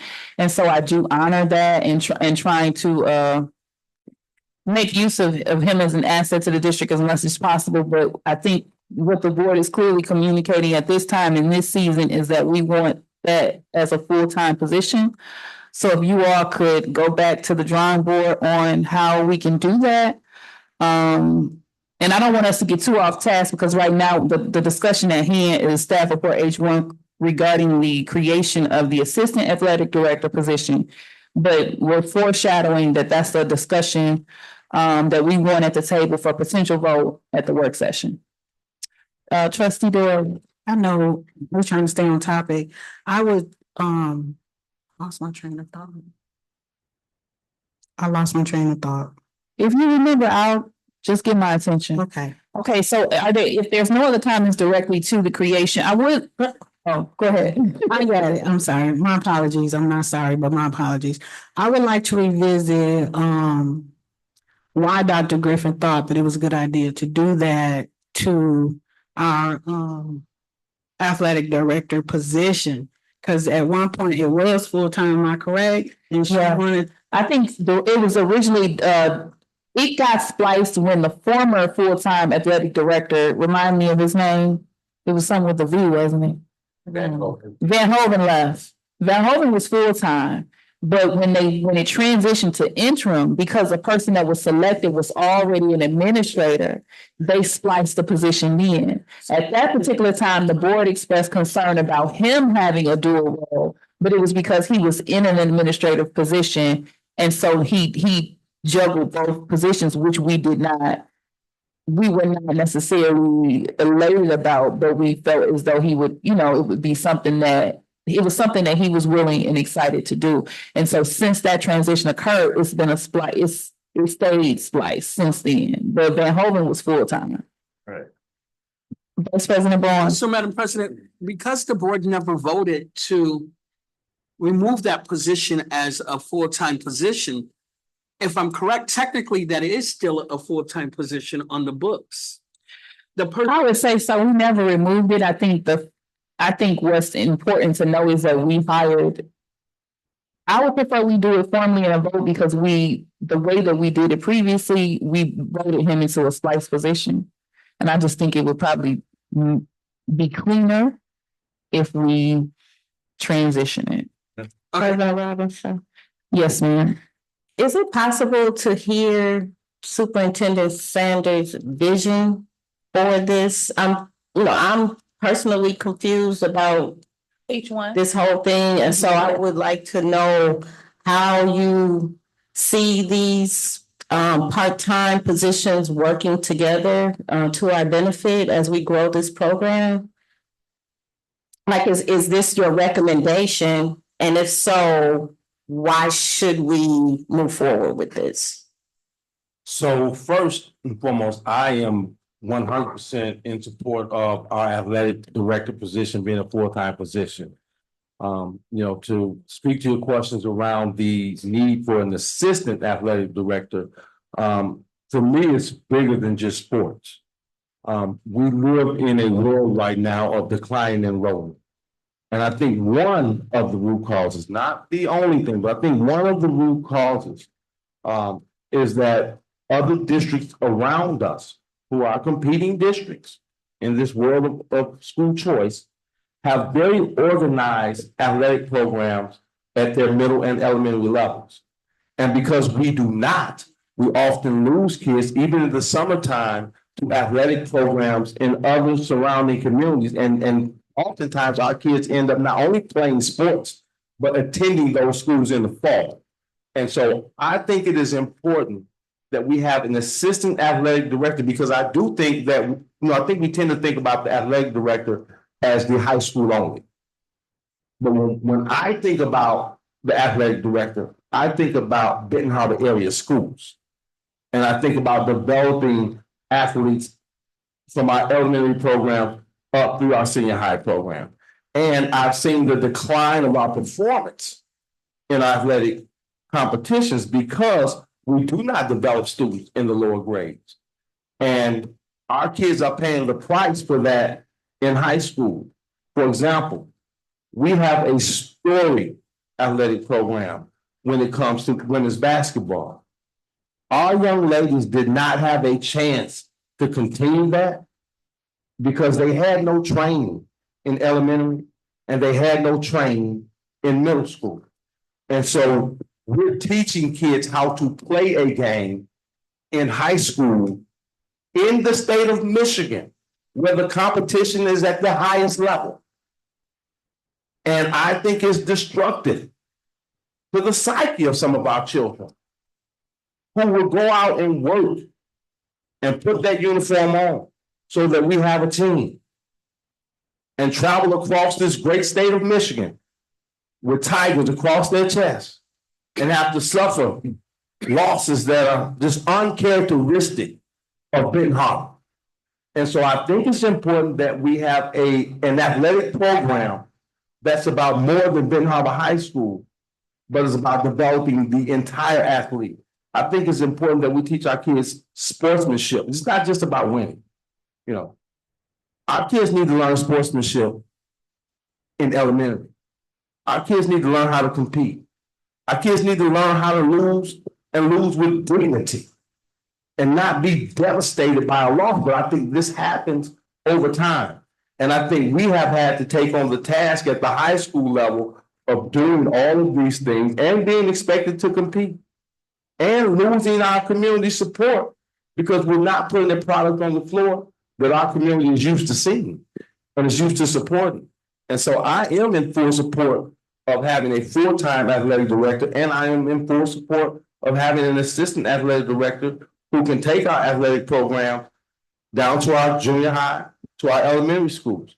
We're talking about adding soccer. We're talking about giving our kids a chance to play lacrosse. We're talking about tennis. That does not start at high school if you plan to compete. You know, I've gotten several questions from our community around, Mr. Sanders, are we gonna get back into a conference? Well, if that's our ambition, if that's our goal, which it is my goal, to make sure that Benton Harbor area schools is a part of a conference, then I think it's also important that as we join a conference, we can compete in that conference at more than one sport. This is not just a basketball town. Our kids deserve the best. Our young women deserve the best. We're talking about basketball, football, volleyball, softball, track. Mr. Muhammad is doing, to me to say Mr. Muhammad is doing an outstanding job is an understatement. Mr. Muhammad is committed to our athletic program. Our kids we have cross country this year. We have not had that. And so I just think it's important when I think about the overall health of our athletic program, that we really seriously consider these changes, because I think it's what's best for our kids. Okay, the only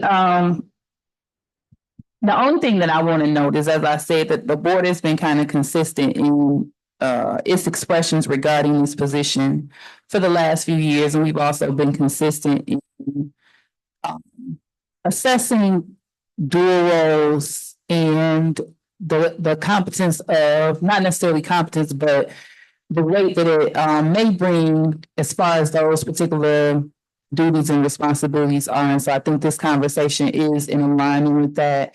And it's not, even though the topic of discussion that we're having now is related to the athletic director position specifically, I think it's a consistent message that we've had at the table as it relates to our positions. And so the board does have, certain thoughts and concerns about it, but I do want to acknowledge that it is a decision, an internal decision. And so that's why I've asked that the board not necessarily attempt to vote tonight, but to allow internally for HR, finance, the superintendent, the athletic department to kind of look at that system as it relates to the athletic department and what that would look like and what they feel is in the best interest of the district, and bring that to us as an update in our work session. I do want to make sure that we stay on task as it relates to staff report H1, which is regarding the assistant athletic director position. And so at this time, we've had a hearty discussion about it. I would ask Secretary Triplett to please call the vote for staff report H1. President Robinson, Yes. Vice President Bowens, Yes. Secretary Triplett, yes. Treasurer Gavin, No. Trustee Rocket Martin, Yes. Trustee Bradley, Yes. Trustee Doyle. Left out, motion carried. All right, up next, staff report H2, separation of employment.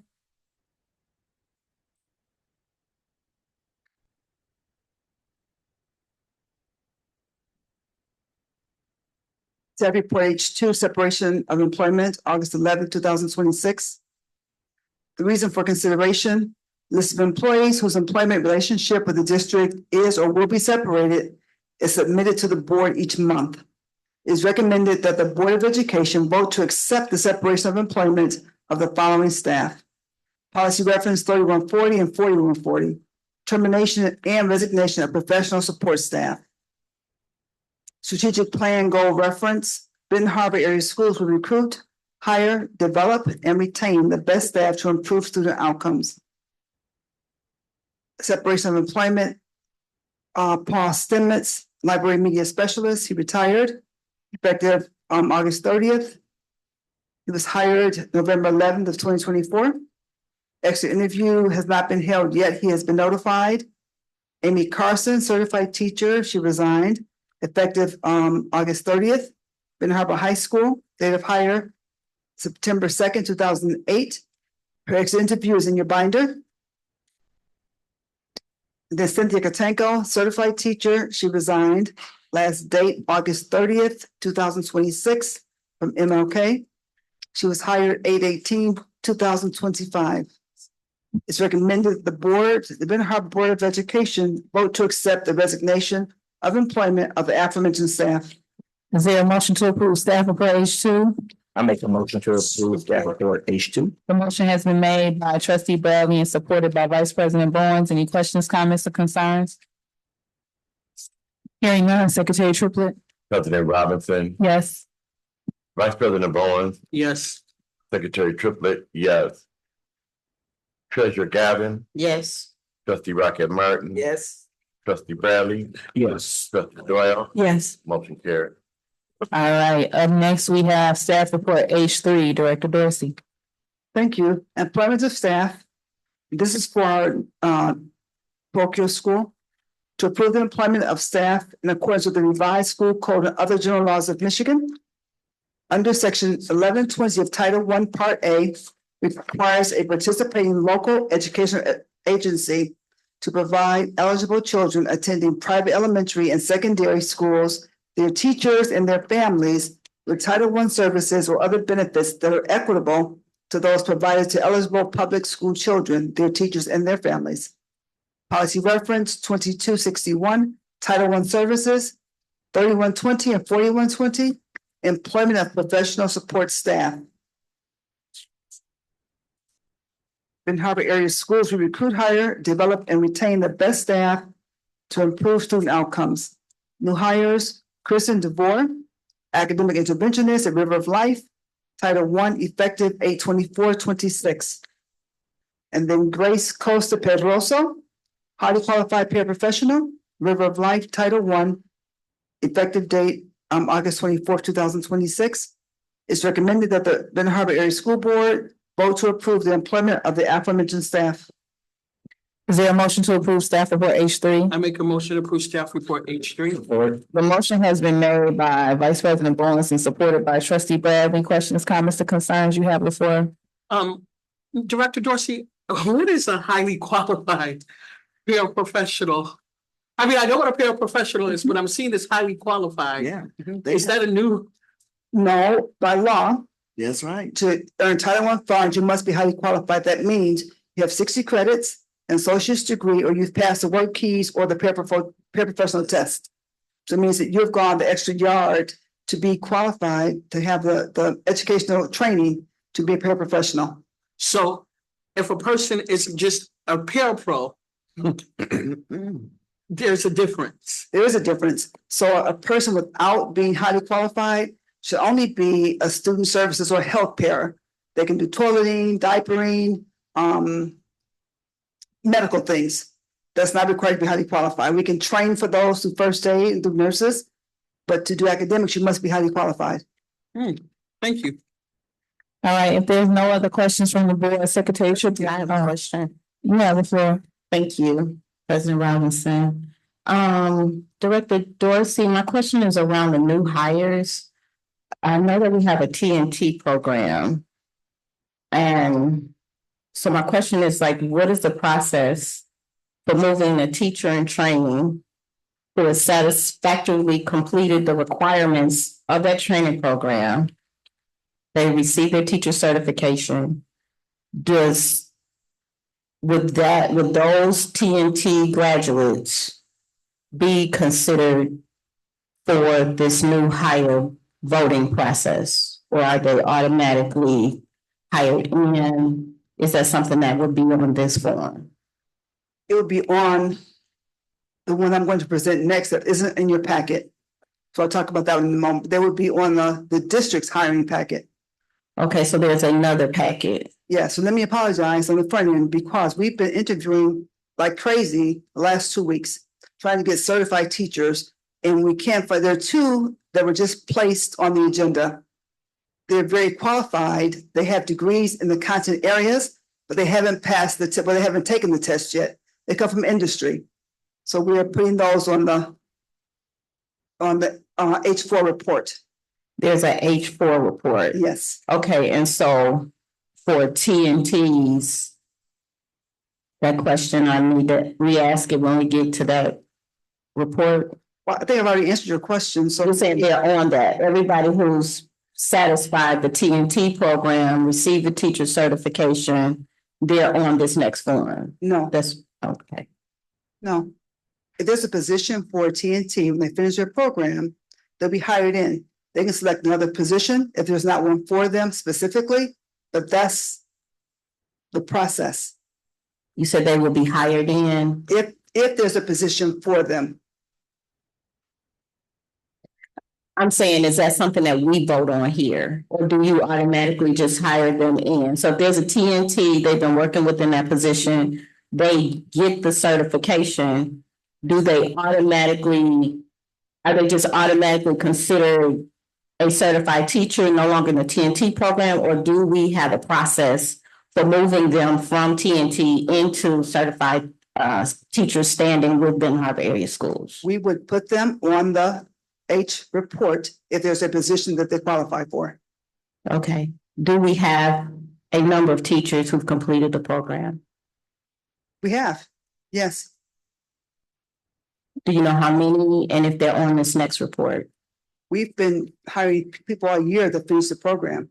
When they pass their test, they're brought before the board and they're voted on by the board. But as of yet, there's nobody who's completed their certification, completed the program, and needs to be on this next report. Not for this report, The next report. not for the next one either. So there is no For one. this meeting, there's no one that has a position that's passed the test that the district is looking to hire. Okay, so I want to make sure that we, I'm good. okay, Thank you. we're on, so the staff report at hand is staff report H3, which is concerning the River of Life staff. And so you're indicating you have an H4 that you plan to vote on tonight that we haven't seen? It's here. It's online. I don't see it. It's not on my printout, I'm sorry. Again, it's on the agenda. It's not in your binder. Just added recently. So it's gonna ask for your grace when we finish this report. Okay, so if the board has no objections, I just didn't know, my vote didn't include the H4, but everybody else seems to be aware that there was an H4, and I have no objection to that. So, go ahead. Clarity. If this is something that needed to be added onto the agenda after we voted for it, don't we need to vote to amend the agenda to include it? So that's why I was asking, the point of clarification that I was seeking is whether that change was made during the meeting or if that was on the copy when we voted on the agenda. It was online. It's not in your binder. Okay, and so my question to the board, I think we would need to make an amendment to add that staff report because my vote didn't include that staff report when I approved the agenda. And I'm not trying to be finicky or anything, but I had no clue about H4. Mhm. Okay, so currently we're on staff report H3. If there's no other questions, Secretary Triplett, can you please call the vote? President Robinson, Yes. Vice President Bowen, Yes. Treasurer Gavin, Yes. Trustee Rocket Martin. Yes. Trustee Bradley, Yes. Trustee Doyle, Yes. Secretary Triplett, yes, motion carried. I appreciate your request for grace, but I always give grace. I just wanted clarification because I thought it was me. Okay, so there is can you pull it up electronically what we're attempting to add? I don't have my laptop. It's at home. Okay, so if those of you who have your computer, you can see it. If you don't, it's behind you. So at this time, I'll ask if is there a motion to amend the agenda to add H4 as requested by the district? I make a motion to amend the amendment to add H4. Is there a second support? To amend the agenda. Amenda. Is there a second or support? Support. The motion has been made by trustee Raquel Martin and supported by Secretary Triplett. This is just for the amendment of the agenda to allow for that vote. Any questions, comments, or concerns? You have the floor. My question is, we received word that Dr. Chopin received her teacher certification and completed all of the requirements of the TNT program. Swahili is a class that is in our course curriculum, and I'm not saying her name. And I would like to better understand why that's not included under this program. you've asked that question before, and I repeat the same answer. The principal of the high school and his team looked at the curriculum and the offerings, and that class wasn't one they wanted to keep. So I want to be clear that the board votes on the curriculum that we provide. And Swahili was a hard fought class. And it is within our curriculum course offerings. And so it's in our curriculum course offerings. The teacher completed the program. We say we need certified teachers. We have a certified teacher. It's in our course offerings.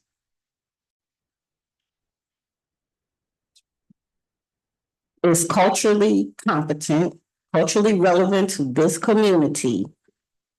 Why are we taking this off? I don't understand. I just don't want to offer it. Do we get input from our kids, family, community? How does that happen?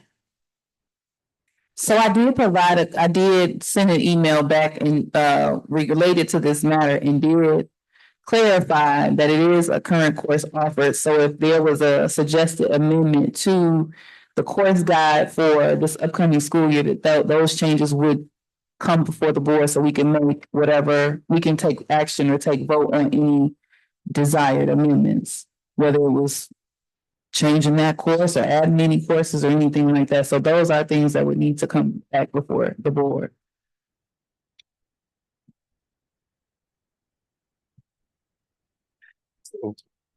Any other comments? So right now we're kind of, and I know that's a discussion related to a particular person, and right now we're at the amendment of the agenda. Does anybody have any disagreement with allowing to take the vote or any comments specifically as it relates to adding in H4? Because I want us to be able to get to H4 and have conversations regarding H4. So if there's no other discussion on adding H4, if you all could, Secretary Trooper, if you could take a vote, this is just the amendment of the agenda to allow for H4. President Robinson. Yes. Vice President Bowens. Yes. Secretary Triplett, yes. Treasurer Gavin. Yes. Trustee Rocket Martin. Yes. Trustee Bradley. Yes. Trustee Doyle. Yes. Motion carries. Okay, so now at this particular time, there's two individuals I know that she requested there. We were seeking clarification about the change to the course curriculum. I'm not sure. Superintendent Sanders, did you want to speak to that, or Director Dorsey? I didn't give you all an opportunity to respond. I will speak to it. Well, first, I want to say, I know this has been a discussion, I guess, for the past couple of weeks. And so whatever the protocol is, I think we should adhere to it. Here's what as the principal and as the interim superintendent and as a 30-year educator, I don't think that Swahili is in the best interest of our students if we're talking about college readiness. Now, that's my opinion as a school leader. But we're talking about what's best for our community. And so what I would like to see happen, so that it's not just me, I would like the board to vote on this. Now, I've shared my concerns and I'm willing to come back to this board and make a presentation. And I can do it in a work session, a full presentation as to why I take this stand. But I like to, at some point, get us to a vote so that we don't have to keep having this conversation. Because I don't think just because a person says that it's culturally competent for our community or that it's the best thing, that it's actually the best thing.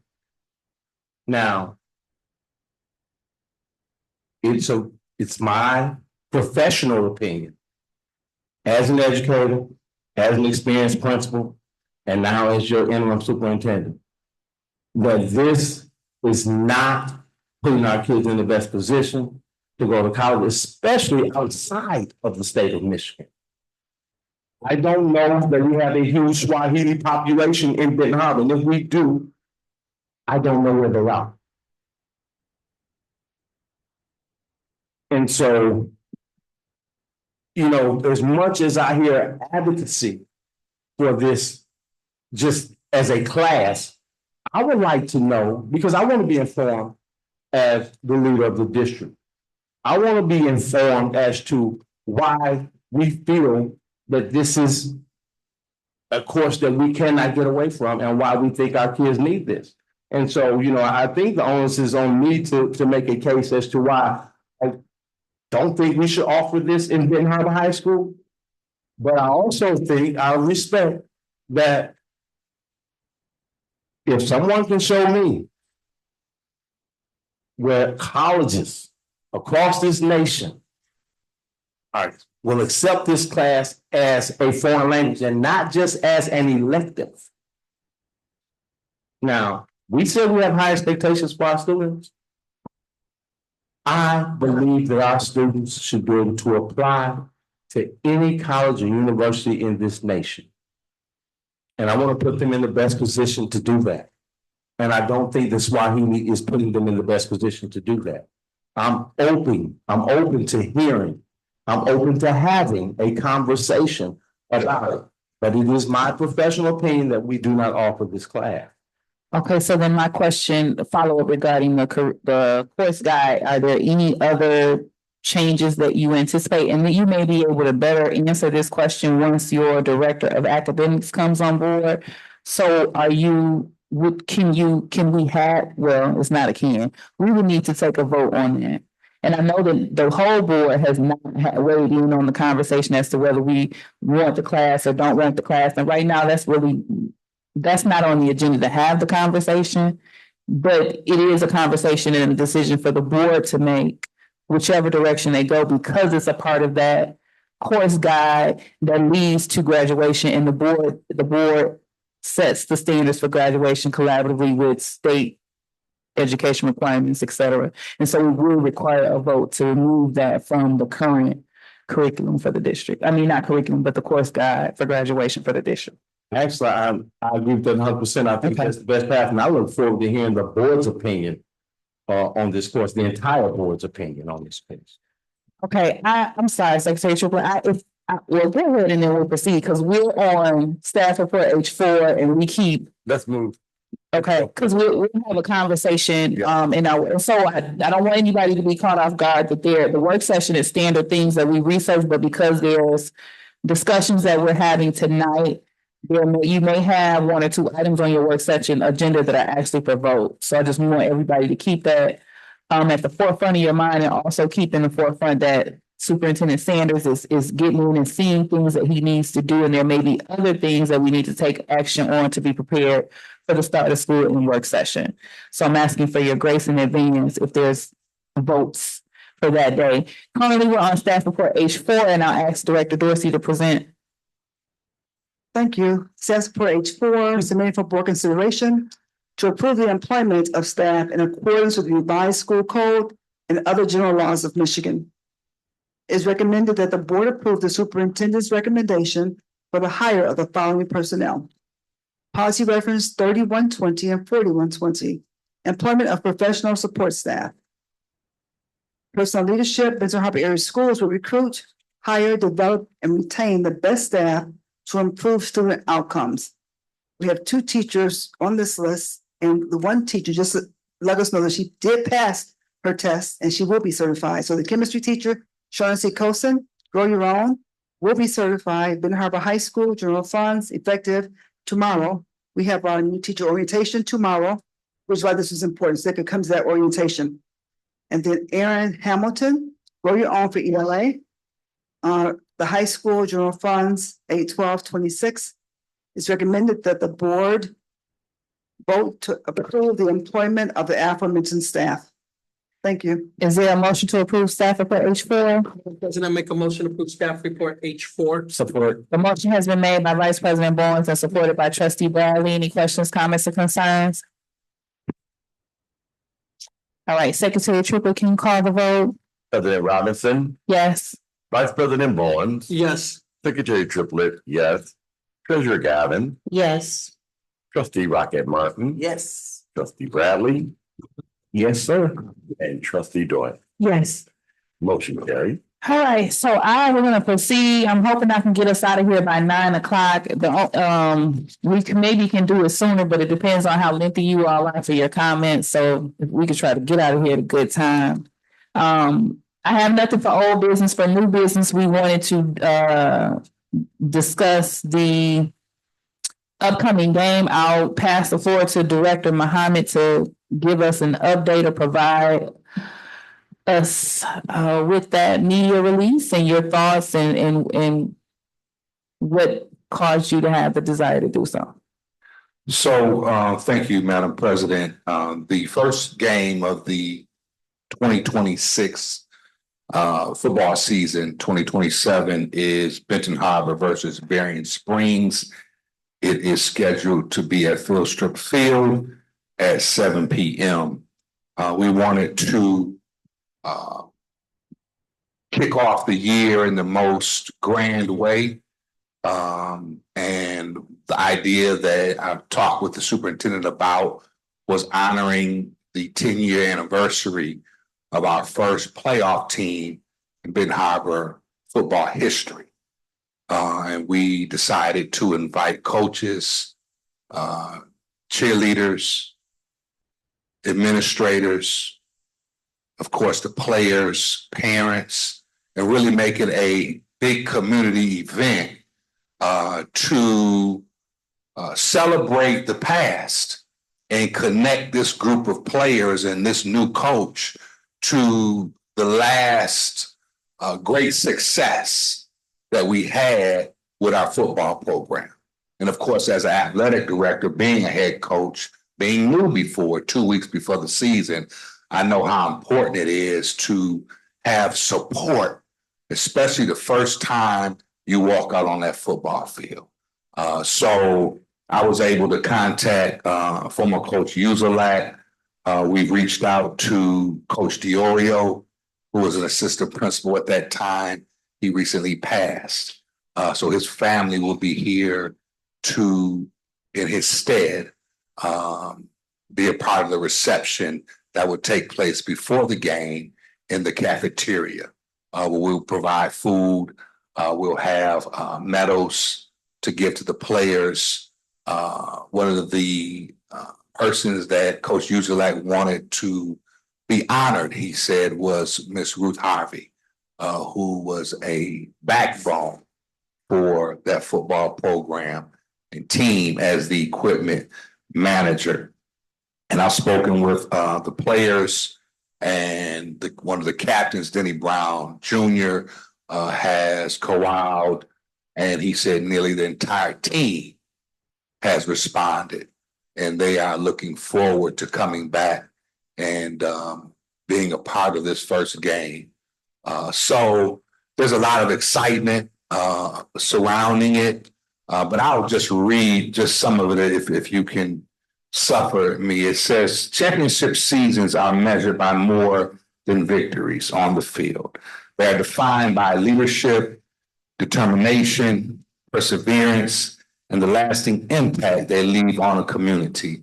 The accomplishments of the 2015 to 2018 Tigers continue to inspire generations of student athletes and remain one of the proudest chapters in the rich tradition of Benton Harbor athletics. And I do have some old clippings you might find educational of the Herald Palladium when TJ Holmes and Good Morning America. I mean, it was just an electric time. And I will digress to say that at that time, the principal of Benton Harbor High School was your very own Secretary Ronaldo Triplett of the Board of Education. We also invited Fred Smith back as well. So, and the Board of Education, certainly you're a very intricate part of that. So you are also invited to be a part with the players. And one of the things that Coach Kuba wanted to be done, he wanted for the past players and coaches to lead the team out on the field as they take the field for his first game and very first time. And the other caveat to add, Coach Uzelak also coached at Berrien Springs. You know, that was his last stop of his coaching career. So it's kind of I think just a home and home kind of situation where both sides are excited to see Coach Yu again. And I think that Fieldstrip Field is the perfect place to host it. Okay, so trustee Doyle, I know that you did indicate you wanted to add it to new business. Did you have any thoughts? Yes, I had received an email and with some information stating that Coach Uslick was front row seat and suggested that our schools be closed. So I'm a little bit, I don't know him, but I'm a little bit concerned that we would celebrate someone that wanted our school shut down. That's my concern. So I also saw I think it was a Herald Palladium article where he was quoted in there. But I would just say that this celebration, this 10-year celebration is, and if you read the press release,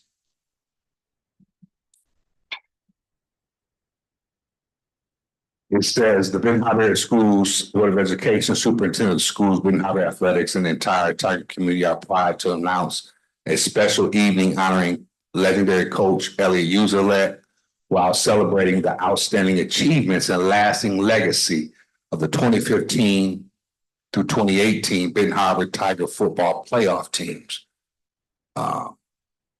Also in that it says to celebrate this remarkable era of former coaches, players, cheerleaders, administrators, Tiger moms, volunteers, supporters, and their families are invited to reunite for an evening of recognition and remembrance.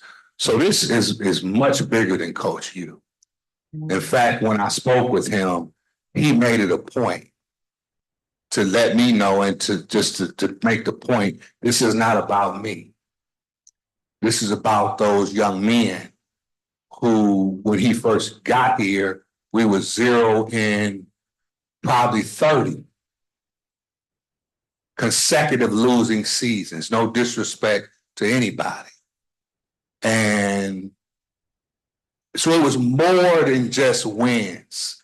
I mean, we saw where students was coming to school once a week to now we see them every day. Young men who were being suspended, we barely could keep in school, showing up with a belt on, trying to be a student athlete. So the transformation that was done, but it wasn't just Coach Yu. It was teachers, it was administrators, it was community people, it was board of education. I mean, it was a village that made that happen. You know, and that's what I would like to kind of recreate and bring that back to mind to where I are today. Because really, it's not so much about them, it's about the young men that's going to take the field August 28th. And like Coach Kuba said, I want that group that we're celebrating to lead us out, where we can stand on the shoulders of those who, you know, have, you know, as a foundation for us.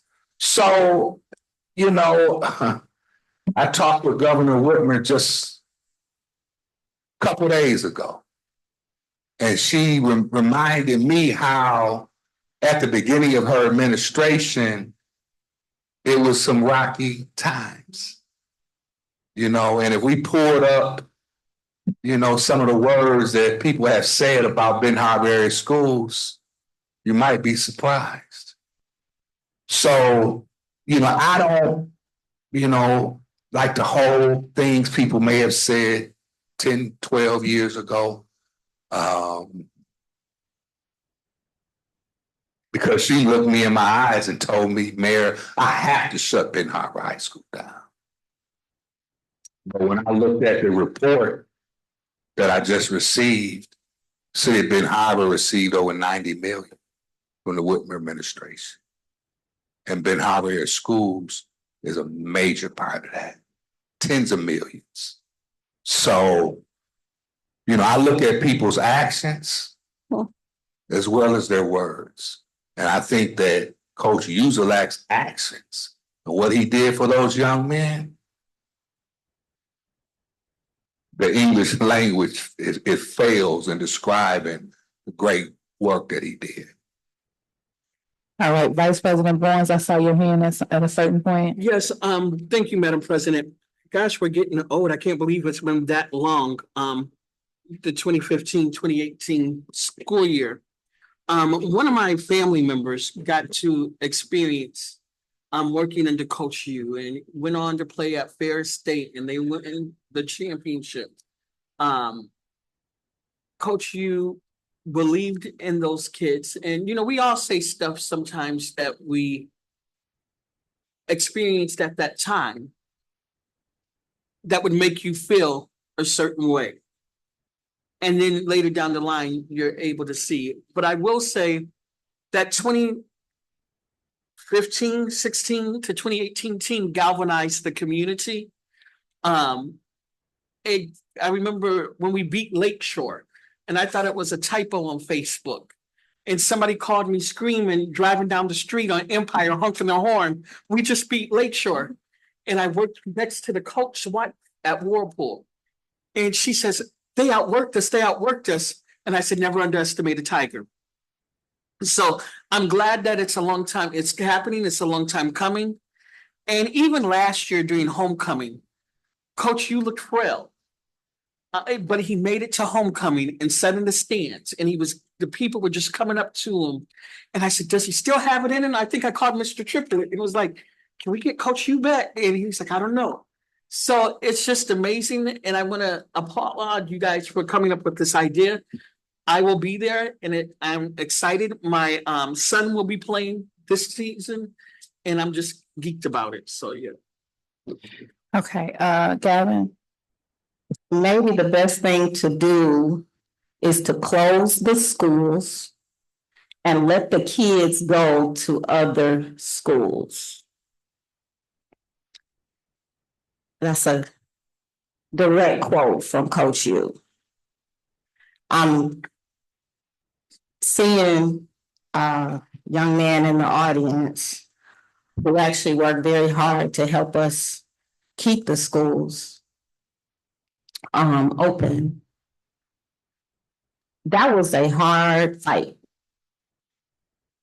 And there were a lot of our people who were in positions of power who could have prevented us from being even in that position with Whitmer's recommendation not too long after this public quote to shut down our schools.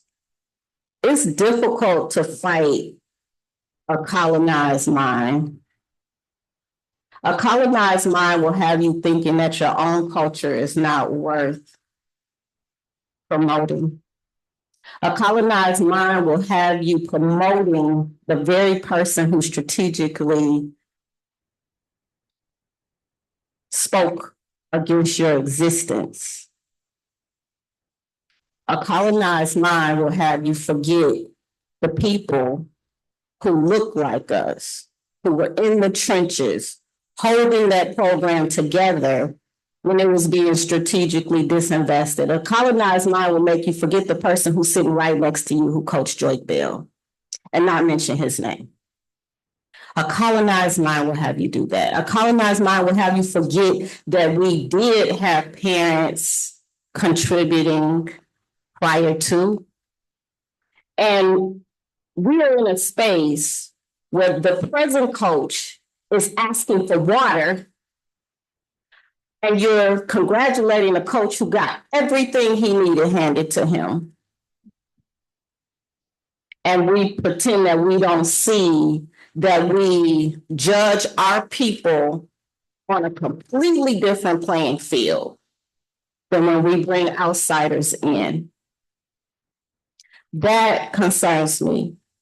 And the fact that we can even release this press release and say that the board did this.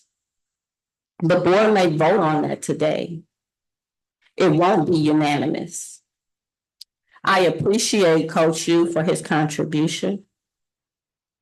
But would I ever mention his name over the names of the other people who made the contribution and didn't leave saying shut down the school and divide our kids amongst the other community? This is the only Black school in this county.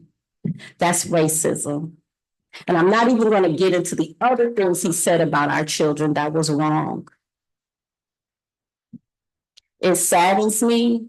And this is why racism has such a visceral effect on our health and our well-being, because when we see our own gatekeepers make decisions like this to uplift others who publicly condemn our existence, if we did what he said, there would be no Benton Harbor area schools.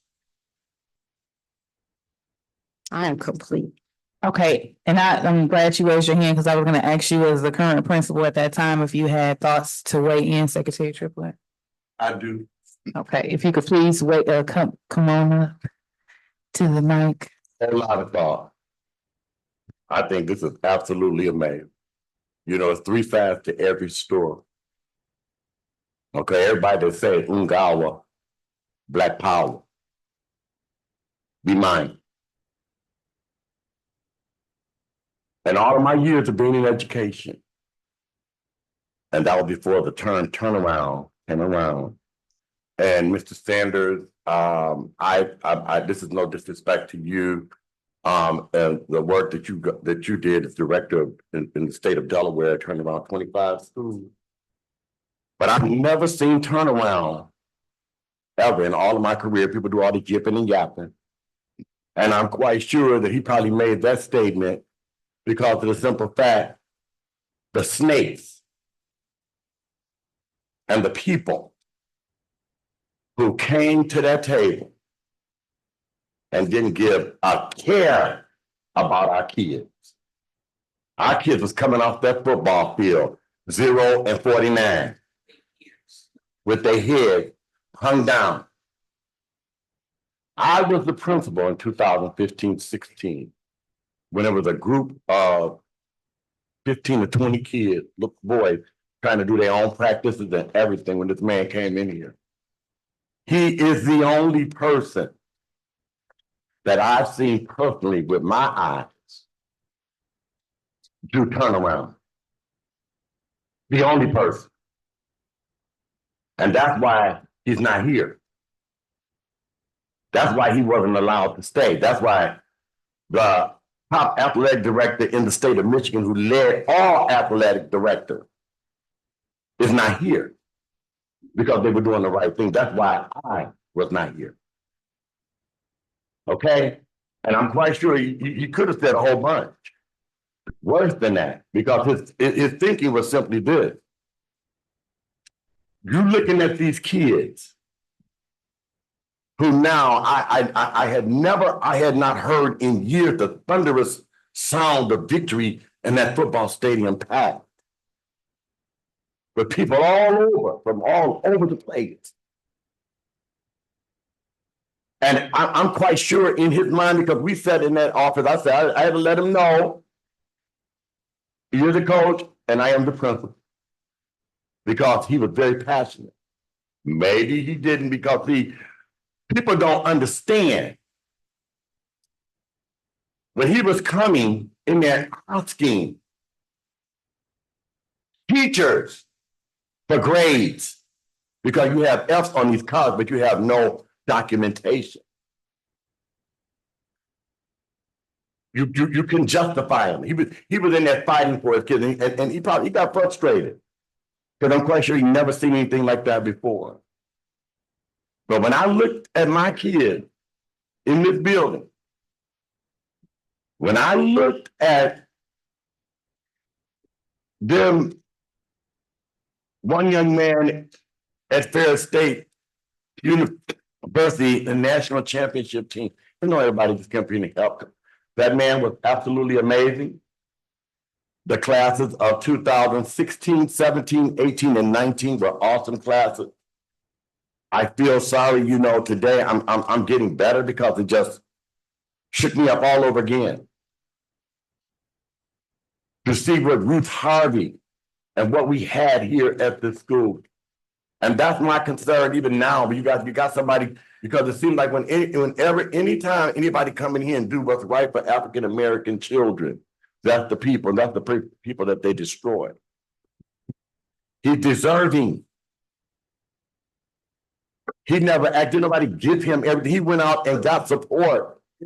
People from all over the state of Michigan, all over, send money in to help build that locker room and those things. He didn't nobody been out there school, they have no money just give it to him. He went, and they came and supported him. So again, I'm going to say this because, a lot of times, I just sit back and just be quiet. Because if I said what I knew, you wouldn't be able to take it. I don't do that fake stuff. Those kids are going to come because I can see him saying, this is not about me. It's about these kids. It was about a moment in time. So as a collective, I'm glad, Athletic Director Muhammad, for you doing this. I was so honored. So honored to have been the principal at Ben Harbor High School when all of this happened. I will never forget it. I will never forget how I felt to walk down this hall. I will never forget how proud our children. I will never forget them running in here to be in school on time. I will never forget it. And so I'm grateful.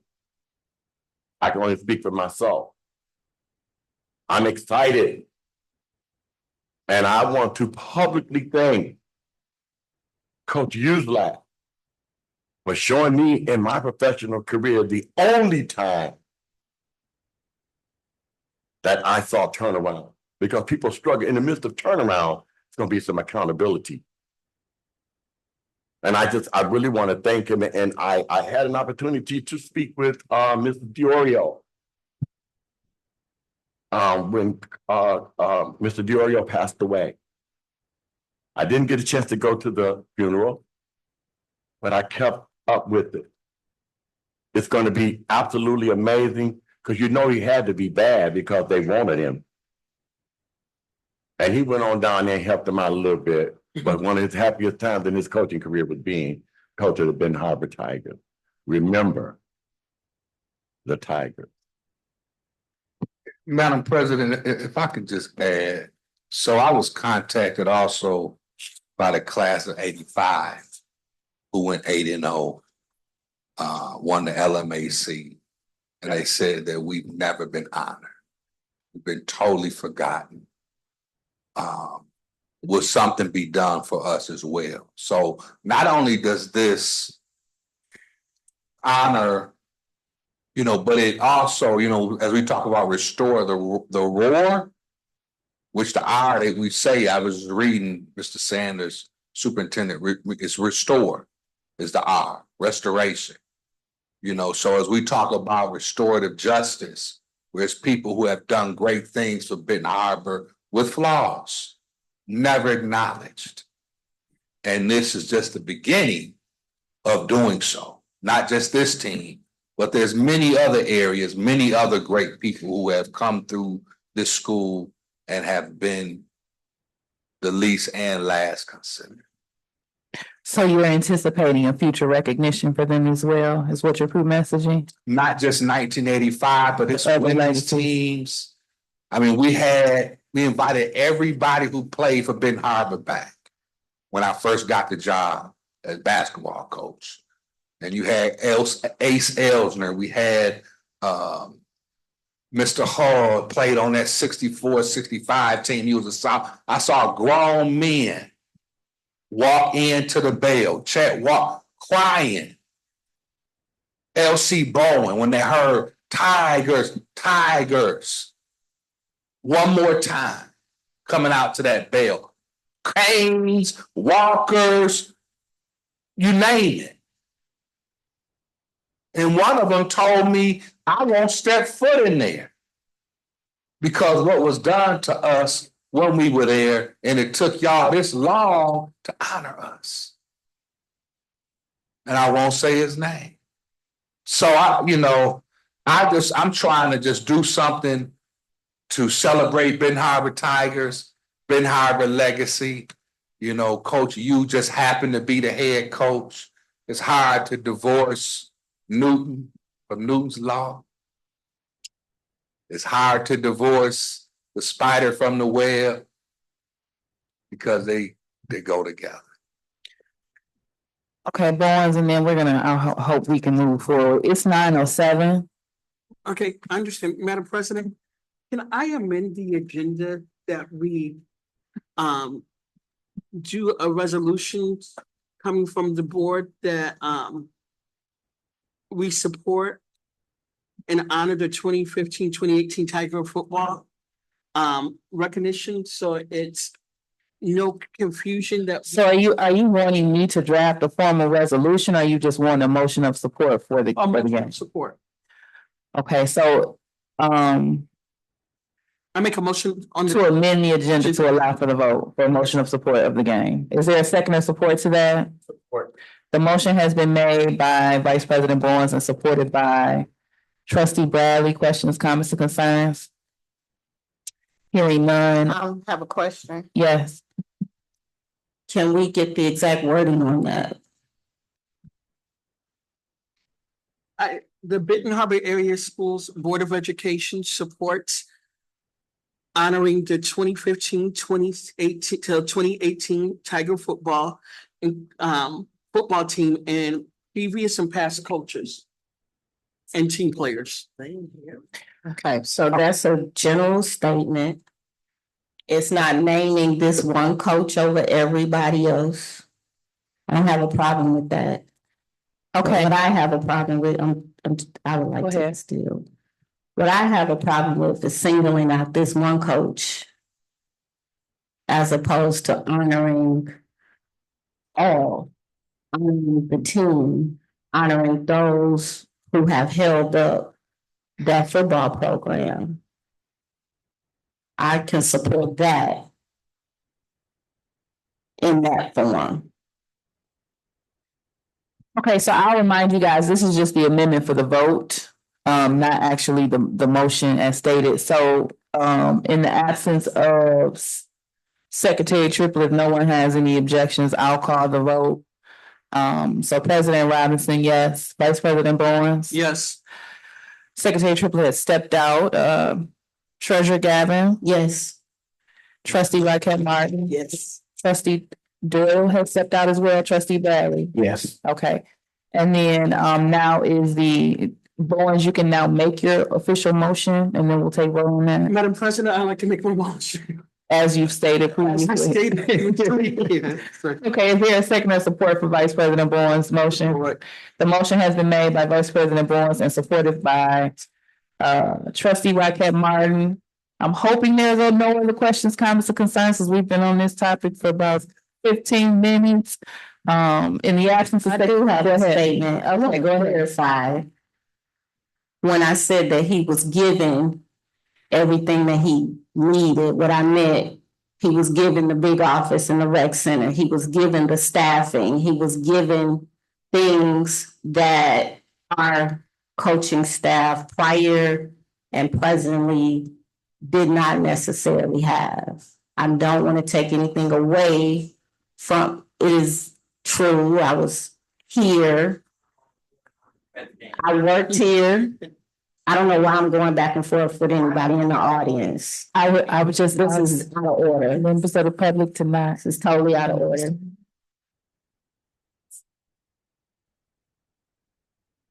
Okay, go ahead with your statement, or were you finished, Trustee Treasurer Gavin? So I was working here at the time, and there was staff that he wanted to be hired, that were hired. And he was given some amenities that I had not seen ever given to coaching staff before. And so, yes, I don't take anything away from Coach Hughes' resourcefulness and what he brought to the program, and I'm grateful for what he brought to the program. But we have a tendency of judging our own and not giving our folks all the support and resources that they need. And that's something that needs to be corrected. All right, so at this time, in the absence of Secretary Triplett, I'll call the vote for the motion on the floor. President Robinson, yes. Vice President Bowens. Yes. Secretary Triplett has stepped out. Treasurer Gavin. Yes. Trustee Rocket Martin. Yes. Trustee Bradley. Yes. Doyle is still out. I hope we caught. He's gone. Okay, she's gone for today. All right, motion passed. So we'll move forward. Up next, we have open public comment. Is there anyone present that would like to make a public comment? All right, you have the floor. I'll read the statement to you.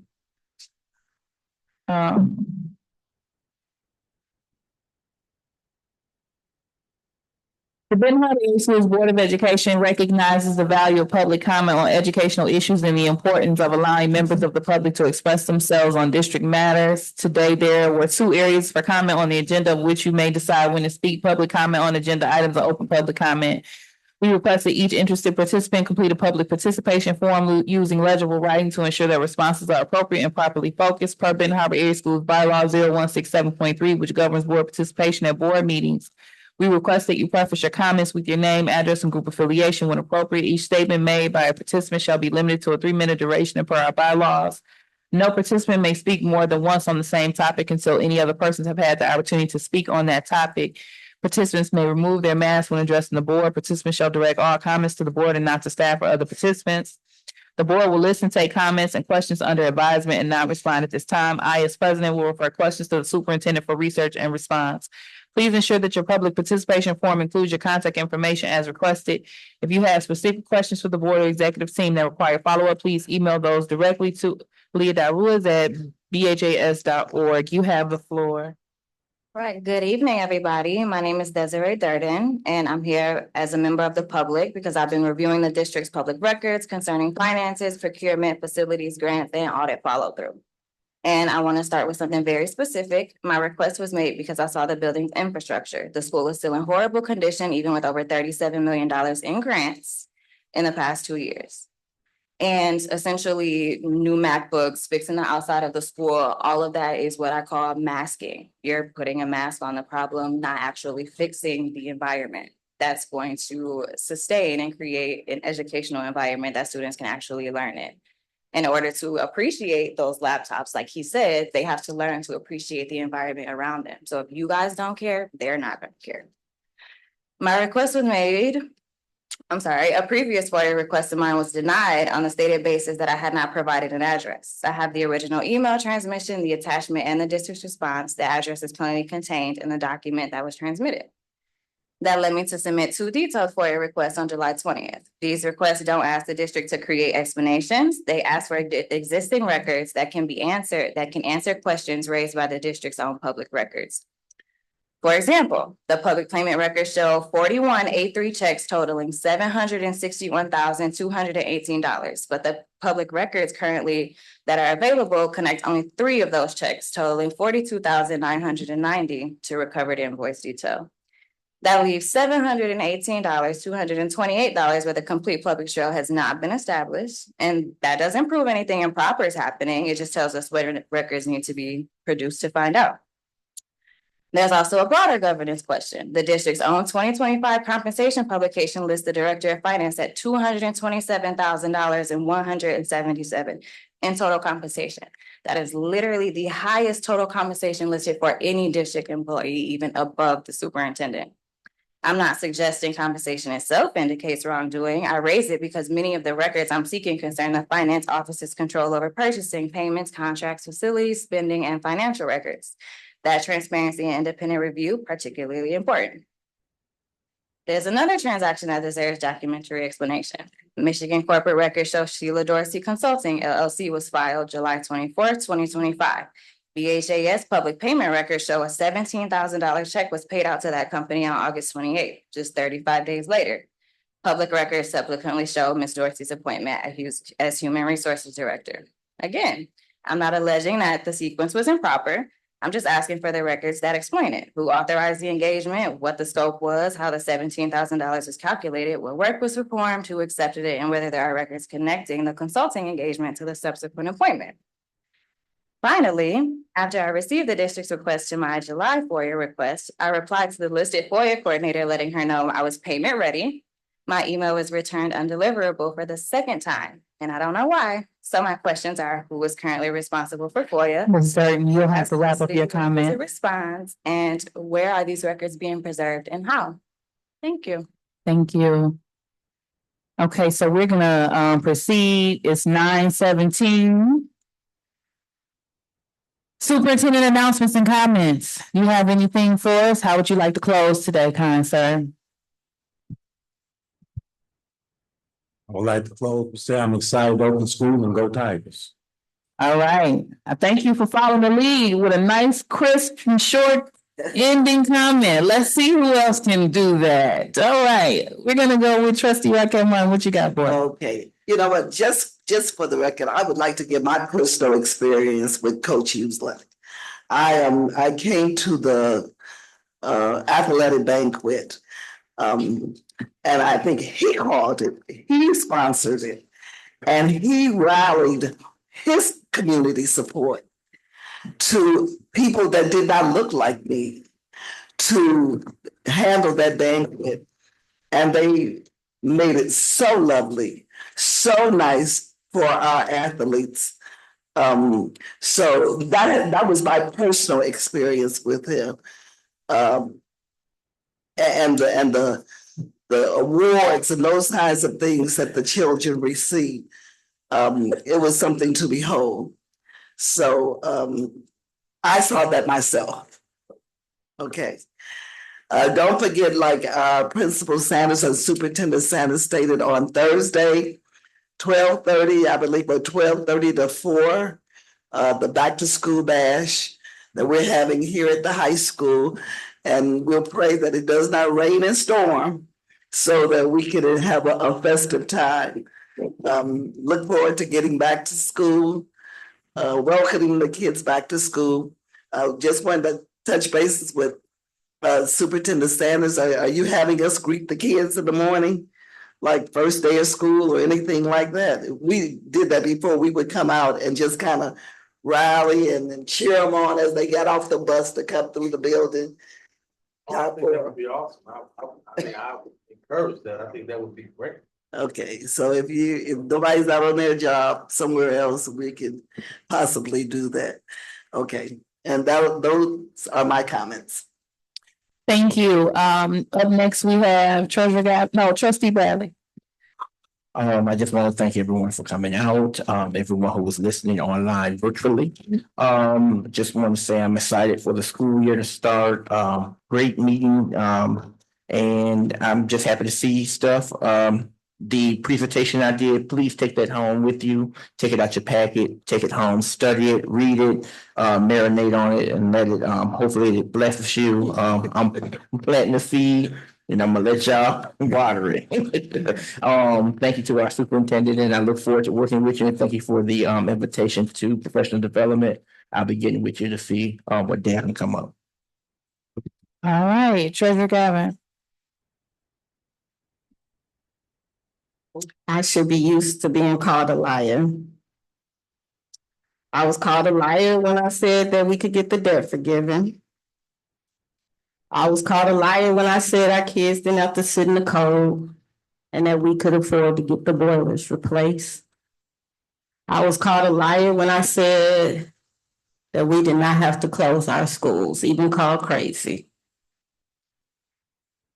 I should be used to that.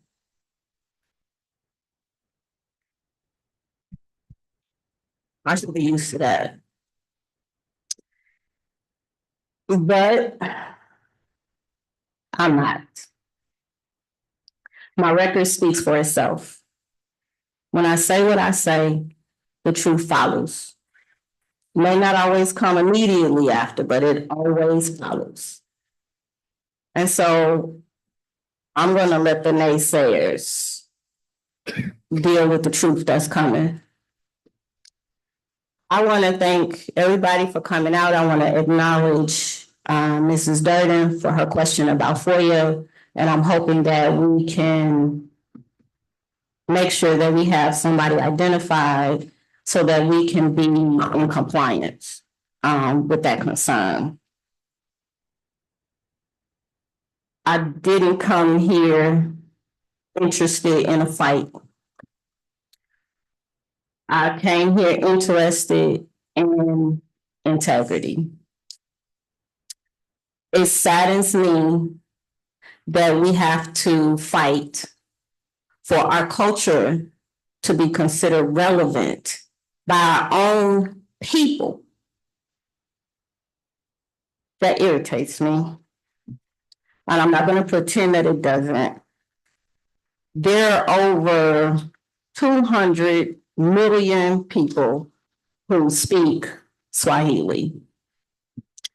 If our students have access to that ability and we build that program, that language program, we can equip them to be able to communicate with brothers and sisters who we have been disconnected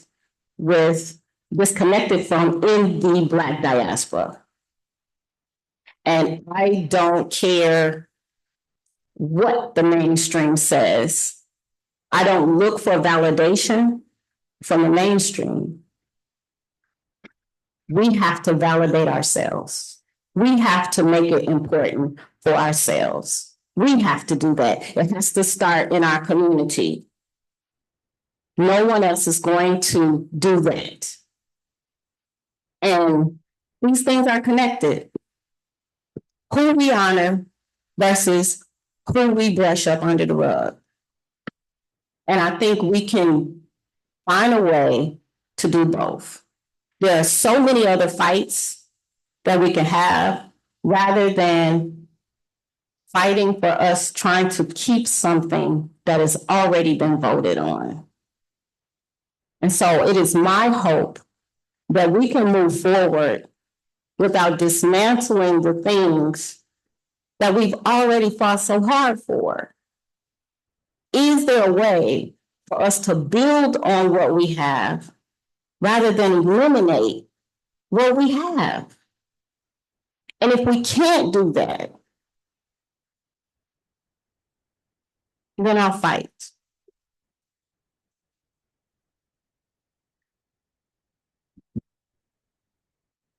All right, up next we have Secretary Triplett. Madam President, first of all, I'd like to say, again, thank you for the work that our central administrative team is doing. I said exactly what I said. I have sat here through 3 administrations and suffered in silence. It was a collective. Because I too myself, I went to the state capitol. And they were talking about closing down Ben Harbor High School. I marched, I walked, I went. Okay? And so just because people say something don't mean that it's always so. And you all have to start paying close attention.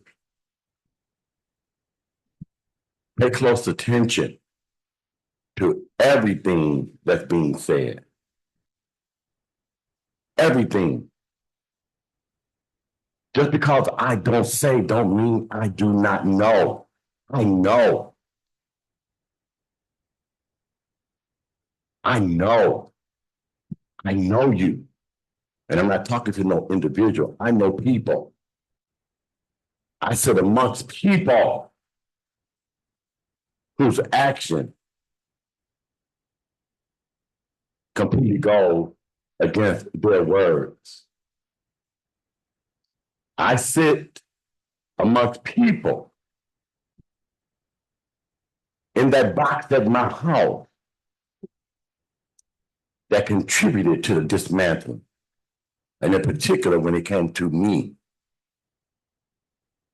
I want to apologize because I still struggle. I still struggle when I sit here and I'm hearing Coach Hughes Black, Mr. Harvey, all of those people. It just in that moment took me back to June the 20th, 2016. Just like that, minding my own business.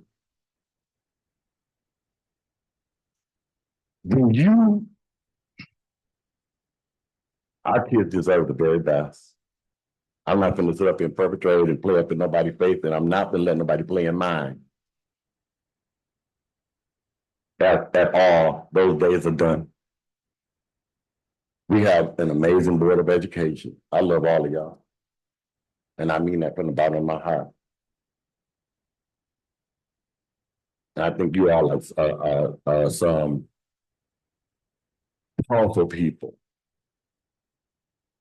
And I really believe that each one of us do have the best interest to the best of our ability for Benton Harbor Area School. I want to say to Mr. Sanders that I'm very proud of you. I am very impressed. It's hard for me to make a phone call. I'm calling about something, and now people he's scared to answer and communicate. But you answer the phone because I'm not calling about this. But I want to say I think that we are blessed. We are very, very blessed to go over to central administration and seeing people feeling comfortable and jumping in and doing all that they can do. Be careful and be mindful. Be mindful and be careful. And don't ever, and I'm saying this to this team, don't ever be distracted. That's the work of the enemy. Keep your eyes on these kids. Keep your eyes on these kids, not these grown folk. That's to all of you all who are going to come in and work with our kids and teach our kids and lead our kids. Keep your eyes on our kids. Y'all stay on the wall. I'm not mad at anybody. I don't, because everybody have a right to say what it is that they say and feel how it is that they feel. But this is a new season, and it's time for us to have a new attitude. And I'm gonna close with this. I said what I said, and I meant exactly what I said. Thank you. Vice President Bowens. Thank you, Secretary. Just before I get started, I want to give greetings. It's so good to see our former Benton Harbor Area School Board President. I can't remember the years. I want to say 2006 to 50 years. It's been a long time. It's so good to see you.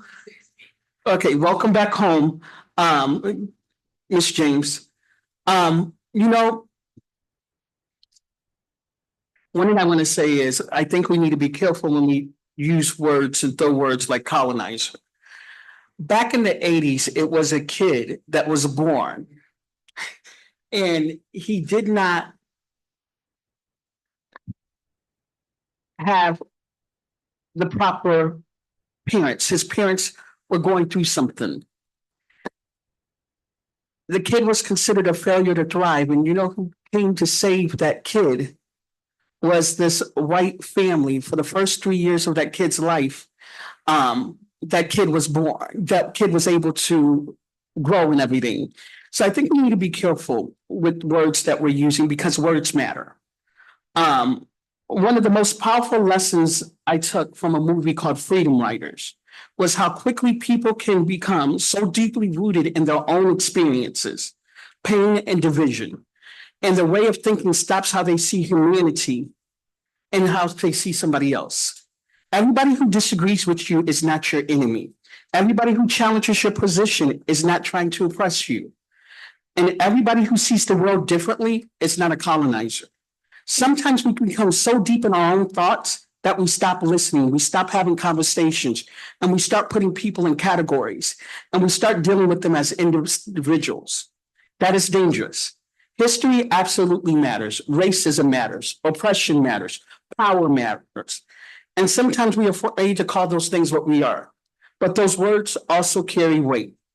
If we use the language of oppression as a weapon against anyone that questions us or speaks their truth, we aren't educating anybody.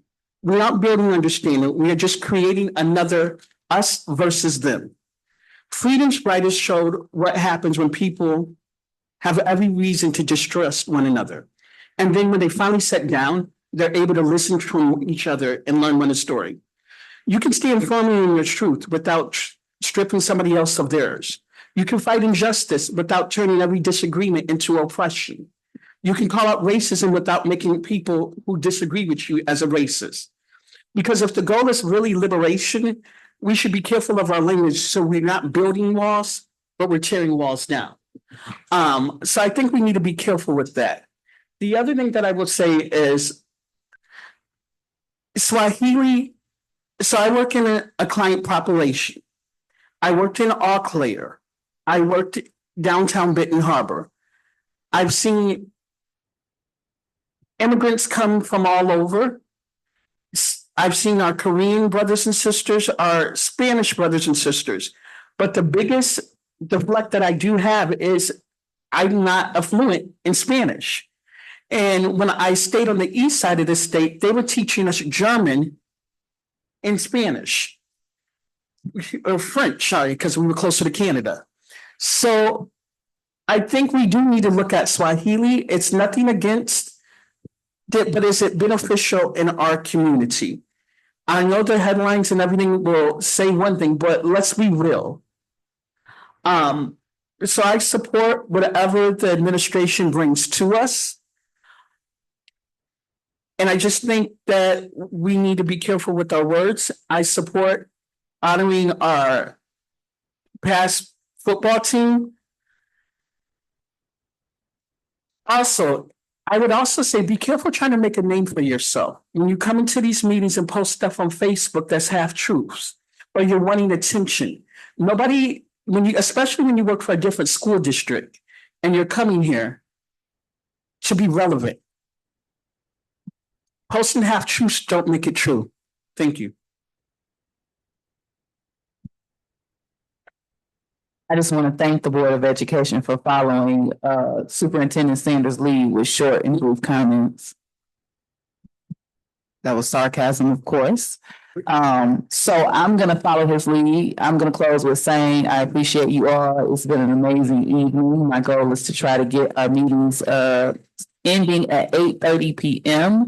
And there is much more that I could say, but in the interest of time, I think that my colleagues have said enough. So at this time, I'll ask is there a motion to adjourn?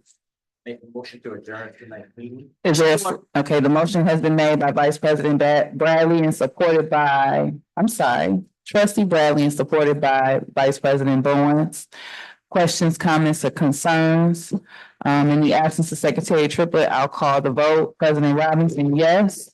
Vice President Bowens? Yes. Treasurer Gavin? Yes.